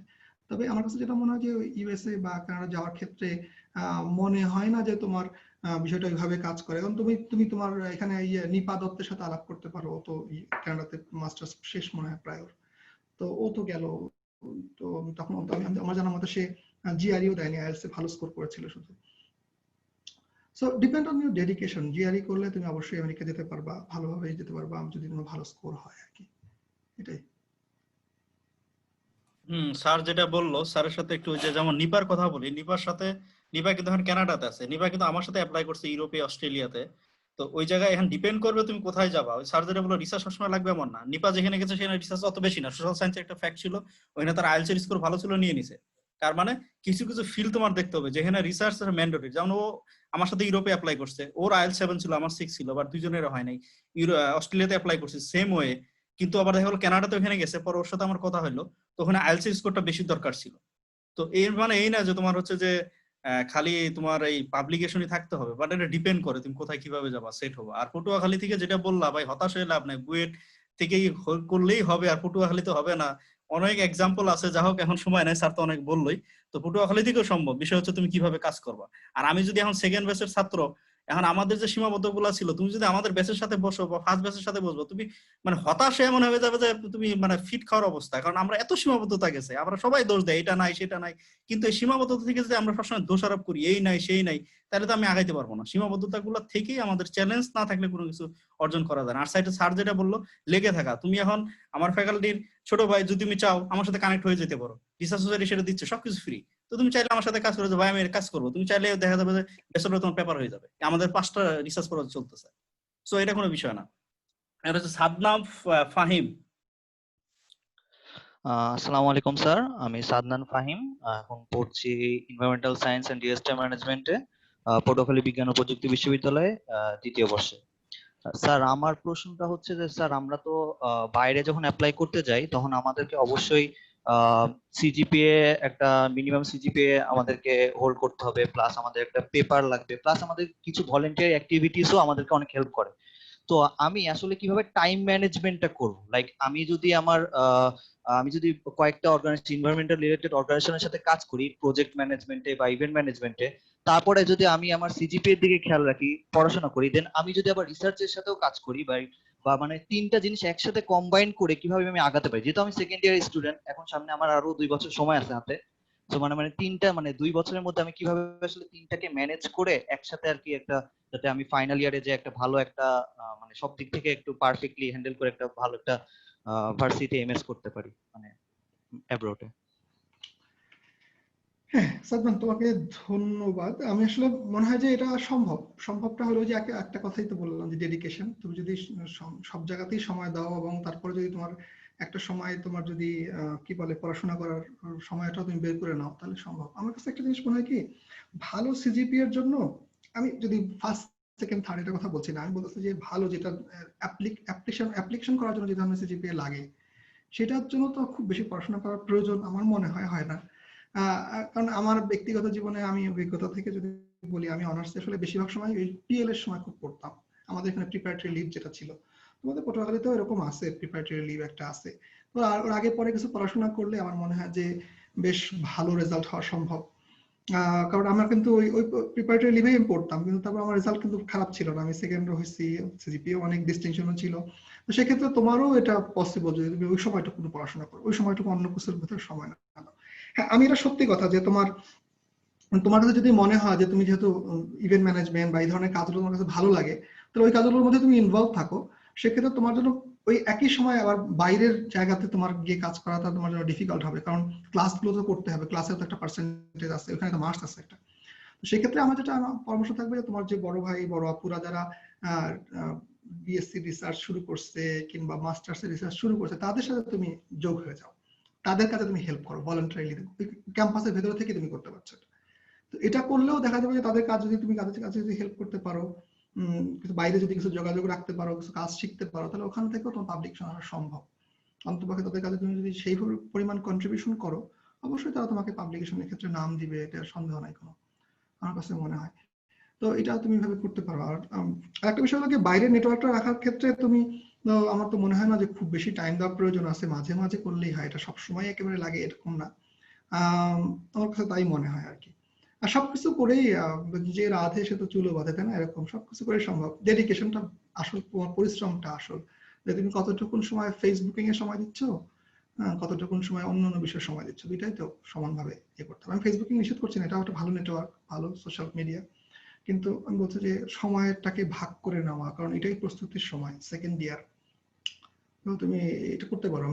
যে কথাগুলো আমি বলছি স্টার্টিং এ, ওইটাই আর কি সাজেশন, যেভাবে তুমি যে কোনো একটাকে বেছে নাও, যদি তোমার কাছে ইভেন্ট ম্যানেজমেন্টটা বা মানে কি বলে কিনা যে সোশ্যাল ওয়ার্ক গুলোকে এত ইম্পর্টেন্ট মনে হয় বা একটু বেশি আনন্দ পাও, তুমি আনন্দ পাওয়ার প্রয়োজন আছে, সেক্ষেত্রে তুমি তোমার ক্যাম্পাসের বড় ভাইয়া বড় আপুদের যে রিসার্চ হতে, তার সাথে তুমি ইনভলভ হয়ে যাও ভলান্টারি, কোনো বেনিফিটের চিন্তা ছাড়া। এটা সম্ভব। জি স্যার, ধন্যবাদ। হ্যাঁ, বাবুল স্যার, বাবুল মিয়া হচ্ছে আমাদের এই যে ওয়েবসাইট বিল্ড আপ করছে সেই বাবুল মিয়া, এবং সে হচ্ছে খুব একটা ডেডিকেটেড আর কি রিসার্চ সোসাইটির একজন মেম্বার, খুব মানে আগ্রহ, এবং সে মেশিন লার্নিং দিয়ে কাজ করতেছে আমার সাথে। হ্যাঁ বাবুল, তোমার কোশ্চিন করো, খুব ভালো ছেলে। ভাই ভাই আসসালামু আলাইকুম ভাই। ধন্যবাদ স্যার। আসসালামু আলাইকুম। আমি হচ্ছে মোহাম্মদ বাবুল মিয়া, পড়াশোনা করছি বঙ্গবন্ধু শেখ মুজিবুর রহমান বিজ্ঞান ও প্রযুক্তি বিশ্ববিদ্যালয়, পরিবেশ বিজ্ঞান ও দুর্যোগ ব্যবস্থাপনা বিভাগ। আমি হচ্ছে মানে আমাদের বিশ্ববিদ্যালয়ে আমাদের ডিপার্টমেন্টে ফার্স্ট ব্যাচ। তো স্যার এই জায়গা থেকে একটু খারাপ লাগা আছে, হচ্ছে যেহেতু ডিপার্টমেন্টে ফার্স্ট ব্যাচ, কোনো বড় ভাই নাই, ওই জায়গা থেকে স্যার একটা আমার কোশ্চেন স্যার দুইটা, একটা জালাল ভাইয়ের কাছে, একটা আপনার কাছে। স্যার আপনার কাছে কোশ্চেনটা হচ্ছে এইটা যে আপনি এখন মানে পিএইচডি করতেছেন বাইরে, তো আমরা এখন স্যার গ্রাজুয়েশন লেভেলে, তো আমরা হোপ করি সবাই তো স্যার বিশ্ববিদ্যালয়ের শিক্ষক হবে না, কিন্তু আমরা স্যার রিসার্চ করতে চাই। বাংলাদেশে এরকম ফিল্ড আছে কয়েকটা আমার জানা মতে। তো স্যার রিসার্চ করতে যে রিসার্চ সেক্টরে যদি রিসার্চ কোনো ফার্মে জব করা যায় বা সেই বিল্ড আপ করে যদি আমরা রিসার্চ করতে থাকি, তাহলে আমাদের অপরচুনিটি কেমন স্যার, এই বিষয়ে আপনি একটু যদি বলতেন। আর সেকেন্ডলি হচ্ছে জালাল ভাইয়ের কাছে কোশ্চেন, যে হচ্ছে আমাদের রিসার্চ সোসাইটি তো আমাদের সুযোগ দিচ্ছে অনেক, তো এই সুযোগ দেওয়ার জায়গা থেকে যারা নতুন, যারা আসতে চায় কিন্তু রিসার্চ সোসাইটি সম্বন্ধে জানে, কিন্তু রিসার্চ সোসাইটিতে এসে গবেষণা করতে চায় সরাসরি, তো তো তাদের বিষয়ে আপনি কি বলবেন? আর সেকেন্ডলি হচ্ছে রিসার্চ সোসাইটি যেরকম সুযোগ সুবিধাগুলো দিচ্ছে, তো এই সুযোগ সুবিধাগুলো হচ্ছে যারা পরিবেশ বিজ্ঞানের না বা যারা ডিজাস্টার ম্যানেজমেন্টের সরাসরি পরিবেশ বিজ্ঞানের যারা অন্য সেক্টরে কিন্তু রিসার্চ সোসাইটিতে এসে কাজ করতে চায়, তাদের জন্য আপনি কি বলবেন? ধন্যবাদ ভাই। আচ্ছা, আমার কাছে যেটা মনে হয় যে সুযোগগুলো অনেক জায়গাতেই আছে। হ্যাঁ, যেমন তুমি যদি একেবারে তোমাকে বলি, আমি যে সিএনআরএস এর নাম তুমি হয়তো শুনে থাকবা, অ্যাকশন8, এনজিও ফোরাম, তারপরে তোমার মানুষের জন্য ফাউন্ডেশন, তারপরে ইএসডিও যেটা অর্গানাইজেশন আছে, বিডিএস আছে, আমার জানার মতে আরো red cross, red crescent society. তো যে কোনো অর্গানাইজেশনে কাজ করলে আর কি হয় কি, মানে আমি তো বললাম না সবসময় রিসার্চ হলো ডেডিকেশনের ব্যাপার, যে তুমি কেউ ইয়েতে কাজ করতেছে, যে রেড ক্রসের কাজ করতেছে, সেই সঙ্গে তার ধান্দা, আমি ধান্দাই বলি খুবই লেম্যান বাংলায়, তার ধান্দা হলো কি সে ওখান থেকে কিছু ডেটা নিয়ে সেই ডেটা দিয়ে পাবলিকেশন করবে। এটা পসিবল খুবই, কারণ তার কাছে প্রচুর ডেটা আছে। হ্যাঁ, সে শুধু তার যেটা করা দরকার সেটা হলো গিয়ে যে ওইখানে কাজ করার সাথে সাথে সে শুধু আরেকটা নেটওয়ার্ক মেনটেন করলেই হবে, যাদের সাথে সে লেখালেখিটার ব্যাপারে 2-3 জন মিলে কাজটা করে ফেলতে পারবে, কারণ তার কাছে ডেটা আছে, সে লিখলেও কিছু, তারপর অন্য যারা এর মধ্যে ইনপুট দিতে পারে তারা ইনপুট দিয়ে দিল, এভাবে সম্ভব। তো আমার কাছে যেটা মনে হয় যে বাংলাদেশে প্রচুর অর্গানাইজেশন আছে যেখানে থেকে তোমার এই ধরনের পাবলিকেশন বা এই ধরনের রিসার্চের কাজ করা সম্ভব, শুধুমাত্র এডুকেশনের ব্যাপার, কারণ সরাসরি তো কোথাও হয় না। ছোট ছোট এনজিওতে যারা কাজ করে, ছোট ছোট এনজিওতে কিন্তু আমার কাছে মনে হয় না যে অত বেশি কাজ থাকে। আমি আমার বরিশালে একটা এনজিও ছিল, মানে এনজিও এর শাখা ছিল, ওটা মূলত সাতক্ষীরা বেজ এনজিও উত্তরণ। তো ওখানে আমি আমার ছাত্রদেরকে অনেককেই পাঠাইছি, প্রায় 15-16 জন একসময় কাজ করতো ওটার মধ্যে। তো ওরা প্রত্যেকেই ওখানে গিয়ে ডেটা কালেকশন করছে এবং ওখান থেকে কিছু টাকাও পেয়েছে ডেটা কালেকশন করতে যাওয়ার জন্য।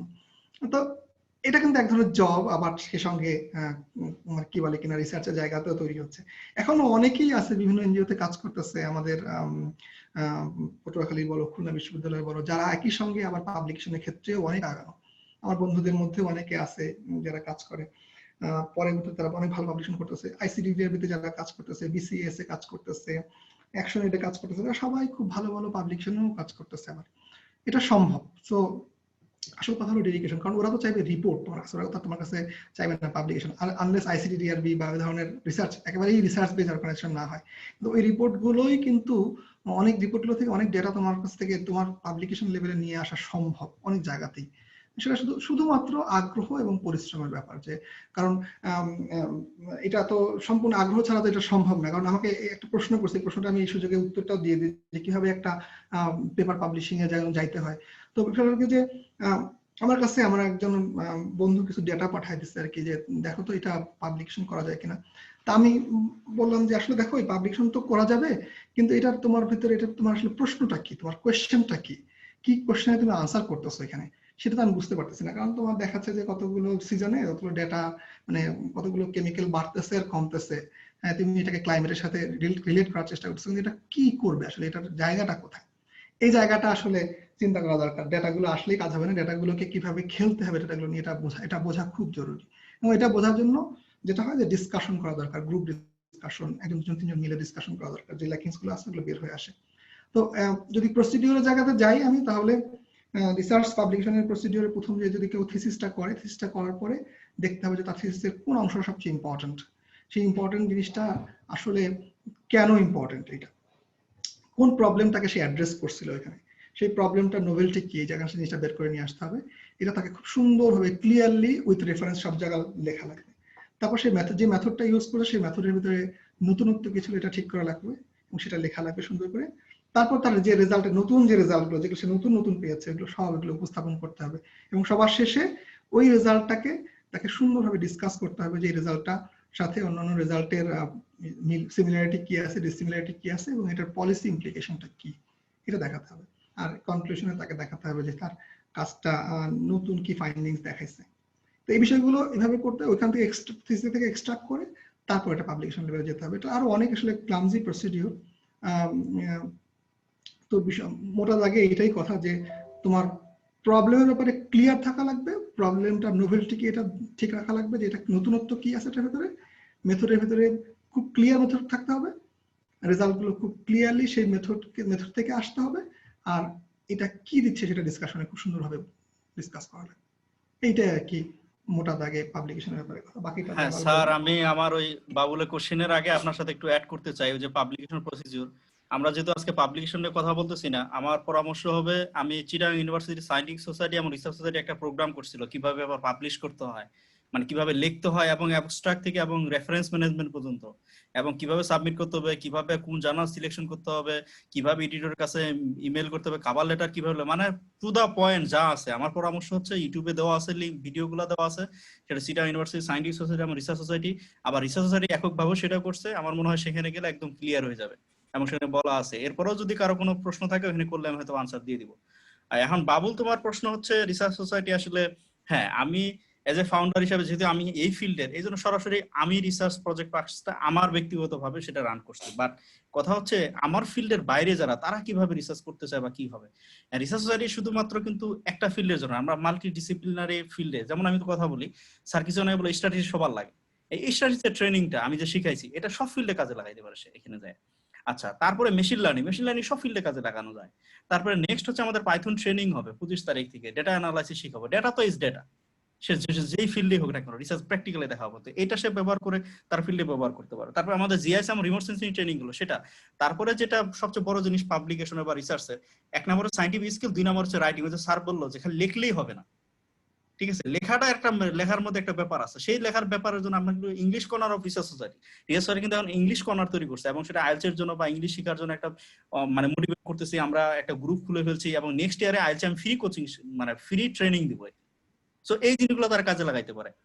দ্বিতীয় কথা হচ্ছে, তাহলে সরাসরি তো সে আমার সাথে করতে পারতেছে না।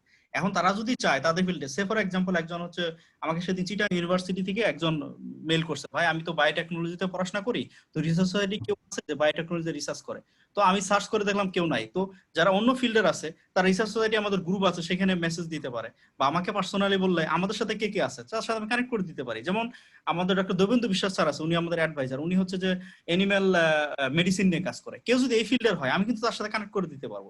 সো রিসার্চ সোসাইটি এমন একটা জায়গা, এখান থেকে শিখবে, শিখার পরে সে তার নিজের ফিল্ডে নিজের লোকদের সাথে ব্যবহার, মানে রিসার্চ করবে, কোলাবোরেশন করবে বা নেটওয়ার্ক করবে। কিন্তু নেটওয়ার্ক যেখানেই করতে যাক, তার তো এই স্কিলগুলো দরকার, যে স্কিলগুলো হচ্ছে রিসার্চ সোসাইটি দিচ্ছে। আর সরাসরি যদি আমার ফিল্ডে হয়ে যায়, তাহলে তো মোস্ট ওয়েলকাম, তাহলে তো আমার সাথে সরাসরি কাজ করতে পারে। এই বাবুল, কি আরো কিছু জানতে চাইছো? না না ভাই, ঠিক আছে, আমি আমার কোশ্চেনের উত্তর পেয়ে গেছি ভাই। মানে আমি কোশ্চেনটা ছিল এটা যে হচ্ছে, যারা রিসার্চ সোসাইটিতে আমরা অনেকে দেখি যারা পরিবেশ বিজ্ঞান স্টুডেন্ট কিন্তু সোশ্যাল সায়েন্সের অনেক রিসার্চ করতে চায়, বা যারা পরিবেশ বিজ্ঞান রিলেটেড সাবজেক্টে কাজ করতে চায় কিন্তু এরকম লোক পাচ্ছে না, মানে রিসার্চ সোসাইটিতে এরকম কোশ্চেন আসে। এই জায়গা থেকে আপনার ফাউন্ডার হিসেবে আপনি যেটুকু বলছেন এটুকু ঠিক আছে অবশ্যই আছে। এখন হচ্ছে যে, এখন ধরো যে আমি সে ফর এক্সাম্পল, এখন আমাকে যদি বলে যে ভাই আমি হচ্ছে যে মানে কি বলে এটা, আত্মহত্যা নিয়ে যে এটা আছে, সুসাইড নিয়ে সে রিসার্চ করতে চায়, অথবা হচ্ছে মাদকাসক্ত নিয়ে রিসার্চ করতে, হ্যাঁ সোশ্যাল সায়েন্সে, আমি তাকে পরামর্শ, আমি তো সরাসরি কাজ করি না, যদি এই কেউ থাকে আমাদের রিসার্চ করে তাহলে তার সাথে ইনভলভ করে দিলাম। বা তার যেটা লাগবে, যে ফিল্ডে রিসার্চ করতে যায় তাতে স্ট্র্যাটেজিস লাগবে, তো সেটা সেখান থেকে শিখতে পারে। ইংলিশটা তার লাগবে, ইংলিশটা শিখলো, সহজ করে রিসার্চ সোসাইটি যে জিনিসগুলো দিচ্ছে সেখান থেকে সেটা মানে নিয়ে নেওয়ার পরে ওইখানে নেটওয়ার্ক বিল্ড আপ করা। আর এখানে যদি আমাদের সাথে কেউ থাকে তো কানেক্ট করে দিলাম, আর যদি না থাকে তাহলে তো সেখানে আমরা কানেক্ট করতে পারবো না। কিন্তু তাকে মানে সার্চ করতে হবে। স্যার যেমন বললো, দেশে হোক বিদেশে হোক, তার ফ্যাকাল্টি হইতে পারে বা অন্য ফ্যাকাল্টি তো হইতে পারে, বা বিদেশে কোনো ফ্যাকাল্টি হইতে পারে। সহজ কথা, তার নেটওয়ার্ক বাড়াইতে হবে, স্কিলগুলো এখান থেকে ডেভেলপ করলো, দেন সেই স্কিলগুলো সে তার ফিল্ডের লোকদের সাথে কোলাবোরেশন করলো, ইটস ফাইন। স্যার আর মনে হচ্ছে যে আমরা কোশ্চেন শেষ এখন। আর কে? ও আচ্ছা, অমিতোষ দত্ত স্যার, আর কতক্ষণ কন্টিনিউ করব? 2 ঘন্টা। স্যার মিউট, স্যার আনমিউট করেন। আচ্ছা, আর একটা কোশ্চেন নাও, আমার মনে হয় তাহলে এটা মনে হয় লাস্ট কোশ্চেন তাহলে। আচ্ছা হ্যাঁ, অমিতোষ দত্ত। ধন্যবাদ নুরুল আমিন স্যারকে খুব সুন্দর একটা সেশন কন্টিনিউ করার জন্য। আর রিসার্চ সোসাইটিকে ধন্যবাদ, এবং সাথে সাথে জালাল ভাইকে অসংখ্য ধন্যবাদ। আমার প্রশ্নটা মূলত জালাল ভাইয়ের কাছে, মানে আমি আসলে আপনার সাথে মানে আপনার সম্পর্কে জানতে পারি প্রথমত ইয়াস বাংলাদেশের মানে 3MD কম্পিটিশনে আপনি জাজ ছিলেন, আমি ওইটার পার্টিসিপেন্ট ছিলাম, ওইখানে আমি আপনার সম্পর্কে জানি। পরে আমি রিসার্চ সোসাইটির ওয়েবসাইটে গিয়ে আপনাদের সাথে মানে একটু আপনাদের সম্পর্কে জানি। মানে আমার বিষয়টা আসলে মানে একটু কমপ্লিকেটেড টাইপের। আমি ঝিনাইদহ গভর্নমেন্ট ভেটেরিনারি কলেজের স্টুডেন্ট। আর আমার সাবজেক্ট হচ্ছে doctor of veterinary medicine dBm. আমি সেকেন্ড বেসের স্টুডেন্ট।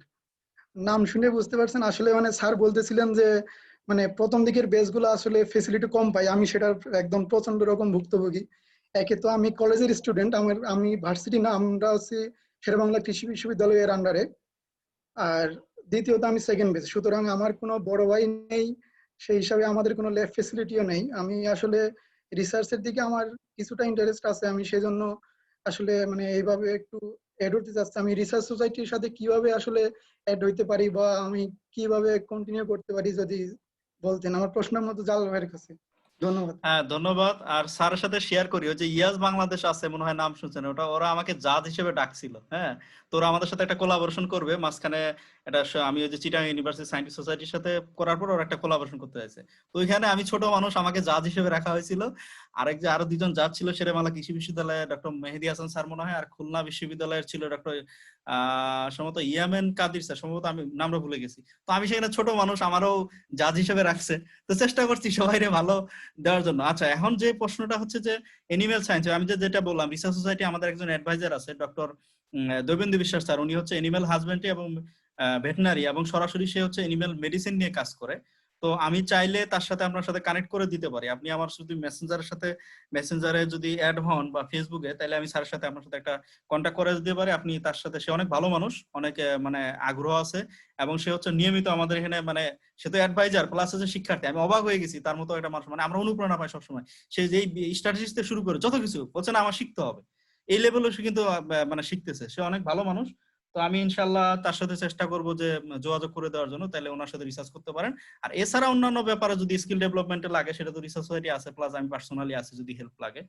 আর স্যারও হ্যাঁ, স্যার সরাসরি ফিল্ড না, বাট তারপরেও যদি ভবিষ্যতে স্কলারশিপ বা বিভিন্ন জায়গায় অ্যাপ্লাই করতে গিয়ে মানে যে ফিল্ডেরই হন, মানে পদ্ধতিগুলো প্রায় সেম, সেক্ষেত্রে স্যারও অনেক ভালো মানুষ। স্যারের সাথে যোগাযোগ করলেও স্যার মানে অবশ্যই চেষ্টা করবে সে আপনাকে সাহায্য করার জন্য।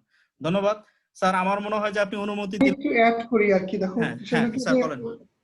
একটা বিষয় কিন্তু হীনমন্যতার কিছু নাই, কারণ আমি এখানে আমি অনেক জায়গাতেই দেখছি যে কলেজ থেকে অনেক ছেলে পেলে কিন্তু অস্ট্রেলিয়াতে এসে তোমাদের ফিল্ডে বিশেষ করে কি বলে পিএইচডি করতেছে, মাস্টার্স করতেছে। এই জন্য আসলে মূল বিষয়টা হলো যে একটু ব্যাকগ্রাউন্ড তৈরি করা। তোমাদের এই লাইনে আমার কাছে যেটা মনে হয়েছে যে খুব ভালো ভালো পাবলিকেশন, বাংলাদেশেই অনেকগুলো ভালো ভালো জার্নাল আছে, বাংলাদেশেই ইন্ডেক্স জার্নাল আছে তোমাদের লাইনে। তো সেখানে ভেটেরিনারি মেডিসিনের ইন্ডেক্স জার্নাল তোমাদের বাংলাদেশেই আছে। সো আমার কাছে মনে হয় যে এটা খুবই পসিবল যে তুমি যদি এই ধরনের কোন কোলাবোরেশনে যেতে পারো, যে ওই জার্নালগুলোতে তোমার দুই একটা পাবলিকেশন হবে, এখানে তোমার আসা। এই যে কলেজে পড়ার বিষয়টা হলো কোনো বড় বিষয় এখানে না, আমার কাছে মনে হয়। বহু কলেজের ছাত্ররা এখানে পিএইচডি করতেছে। আসল বিষয় হলো যে একটু নিজেকে আগায় নিয়ে যাওয়া, নেটওয়ার্কটাকে একটু খুঁজে বের করে নেওয়া। প্রথম দিকে স্টুডেন্টদের এটা কষ্টটা থাকেই, সবারই এরকম থাকে। আরেকটা বিষয় মনে হয় আমার কাছে জালাল আমরা মিস করছি, সেটা হলো যে মালিহা নামে কেউ একজন কোয়েশ্চেন করছিল যে is it necessary to get involved in different organizations like youth forum and STG etc. আমি তো বলছি যে আসলে 4টা স্টেপের কথা বলছি। প্রথমে 4টা স্টেপের মধ্যে একটা স্টেপ এটা হতে পারে, যদি কেউ পারে এটা করবে, এটা একটা ভালো ওয়ে আর কি, কিন্তু নট নেসেসারিলি এটাই একমাত্র ওয়ে, কারণ এটা তার জন্য অনেক রাস্তা খুলে দেবে আর কি। যেমন এই ইয়ার কথা বলতেছে যে এই ছেলেটা যে অমিত বলতেছে যে তার কোনো সিনিয়র ভাই নাই, সেক্ষেত্রে তো সেই অর্গানাইজেশনের সাথে যুক্ত হতে পারে যে কোনো ধরনের। হ্যাঁ, তাহলে সেক্ষেত্রে সেই দুটাতে তো লোক পাবে, যেমন তোমার সাথে যদি এখন যুক্ত হয় দিব্যেন্দু সাহেবকে পাচ্ছেন, এরকম বিষয়টা। আরেকটা কোয়েশ্চেন সে করছিল যে 3.5 3.6 সিজিপিএ পেলে এটা স্কলারশিপের জন্য গুড এনাফ কিনা। আমি বলবো মোর দ্যান গুড। সো এখন এটা সহজেই এটা দিয়ে সম্ভব হবে আর কি। এনিওয়ে এই দুটা বিষয় আমার কাছে মনে হয়েছে লাস্ট ছিল। আর আপনার কোনো কোয়েশ্চেন নাই মনে হয়, তাই না? হ্যাঁ স্যার, আরেকটা কোশ্চেন করছে যে এই যে আপলোড করবো কিনা। হ্যাঁ, আমি ইউটিউবে দিয়ে দিব, লিংক শেয়ার করবো, সমস্যা নাই, আমি রেকর্ড করতেছি। আরেকটা কোশ্চেন ছিল চিটাগং ইউনিভার্সিটি থেকে, সে জিআইএস এমন স্টাডিস্টিক করছে। দুঃখিত, আমাদের জিআইএস এমন রিমোট সেন্সিং আমাদের এই বছরের মতো শেষ হয়ে গেছে, স্ট্যাটিস্টিক্স শেষ হয়ে গেছে। তবে হতাশ হওয়ার কিছু নাই, নেক্সট ইয়ারে আমরা আবার প্রথম দিকে স্ট্যাটিস্টিক্স মানে এসপিএসএস এবং পাইথনে আমরা করাবো। বিশেষ করে মানে ওই যে স্যার যেটা বলেন, মানে দিলেই আমি একটা সফটওয়্যার আমার রেজাল্ট দিচ্ছি এরকম না, আমার একদম প্র্যাকটিক্যাল ইমপ্লিকেশন গুলো দেখাবো ইনশাআল্লাহ। তো আর রিসার্চ সোসাইটি রিসার্চ প্রজেক্টের সাথে অ্যাড হইতে পারেন, কোনো সমস্যা নেই। আমার মনে হয় স্যার আমরা তাহলে আজকে এখানে শেষ করি। আর যারা পার্টিসিপেন্ট আছে তাদেরকে বলে রাখি, আমরা কিন্তু প্রতিটা সেশনে সার্টিফিকেট দিই রিসার্চ সোসাইটি থেকে। তো শাহরিয়ার অলরেডি এখানে কিন্তু লিংক দিয়ে দিছে, ওই গুগল ফর্মটা দয়া করে আপনারা এখানে পূরণ করবেন, যারা পূরণ করবেন তাদেরকে আমরা সার্টিফিকেট দিয়ে দিব ইনশাআল্লাহ। আর স্যার তাহলে আজকে আমরা শেষ করি। জি, তোমাকে অনেক ধন্যবাদ, সবাইকে ধন্যবাদ। সবার জীবন অনেক সুন্দর হোক, স্কলারশিপের পথ অনেক সহজ হোক, সবাই ভালো থাকবে। জি স্যার, আসসালামু আলাইকুম, ভালো থাকবেন, আল্লাহ হাফেজ।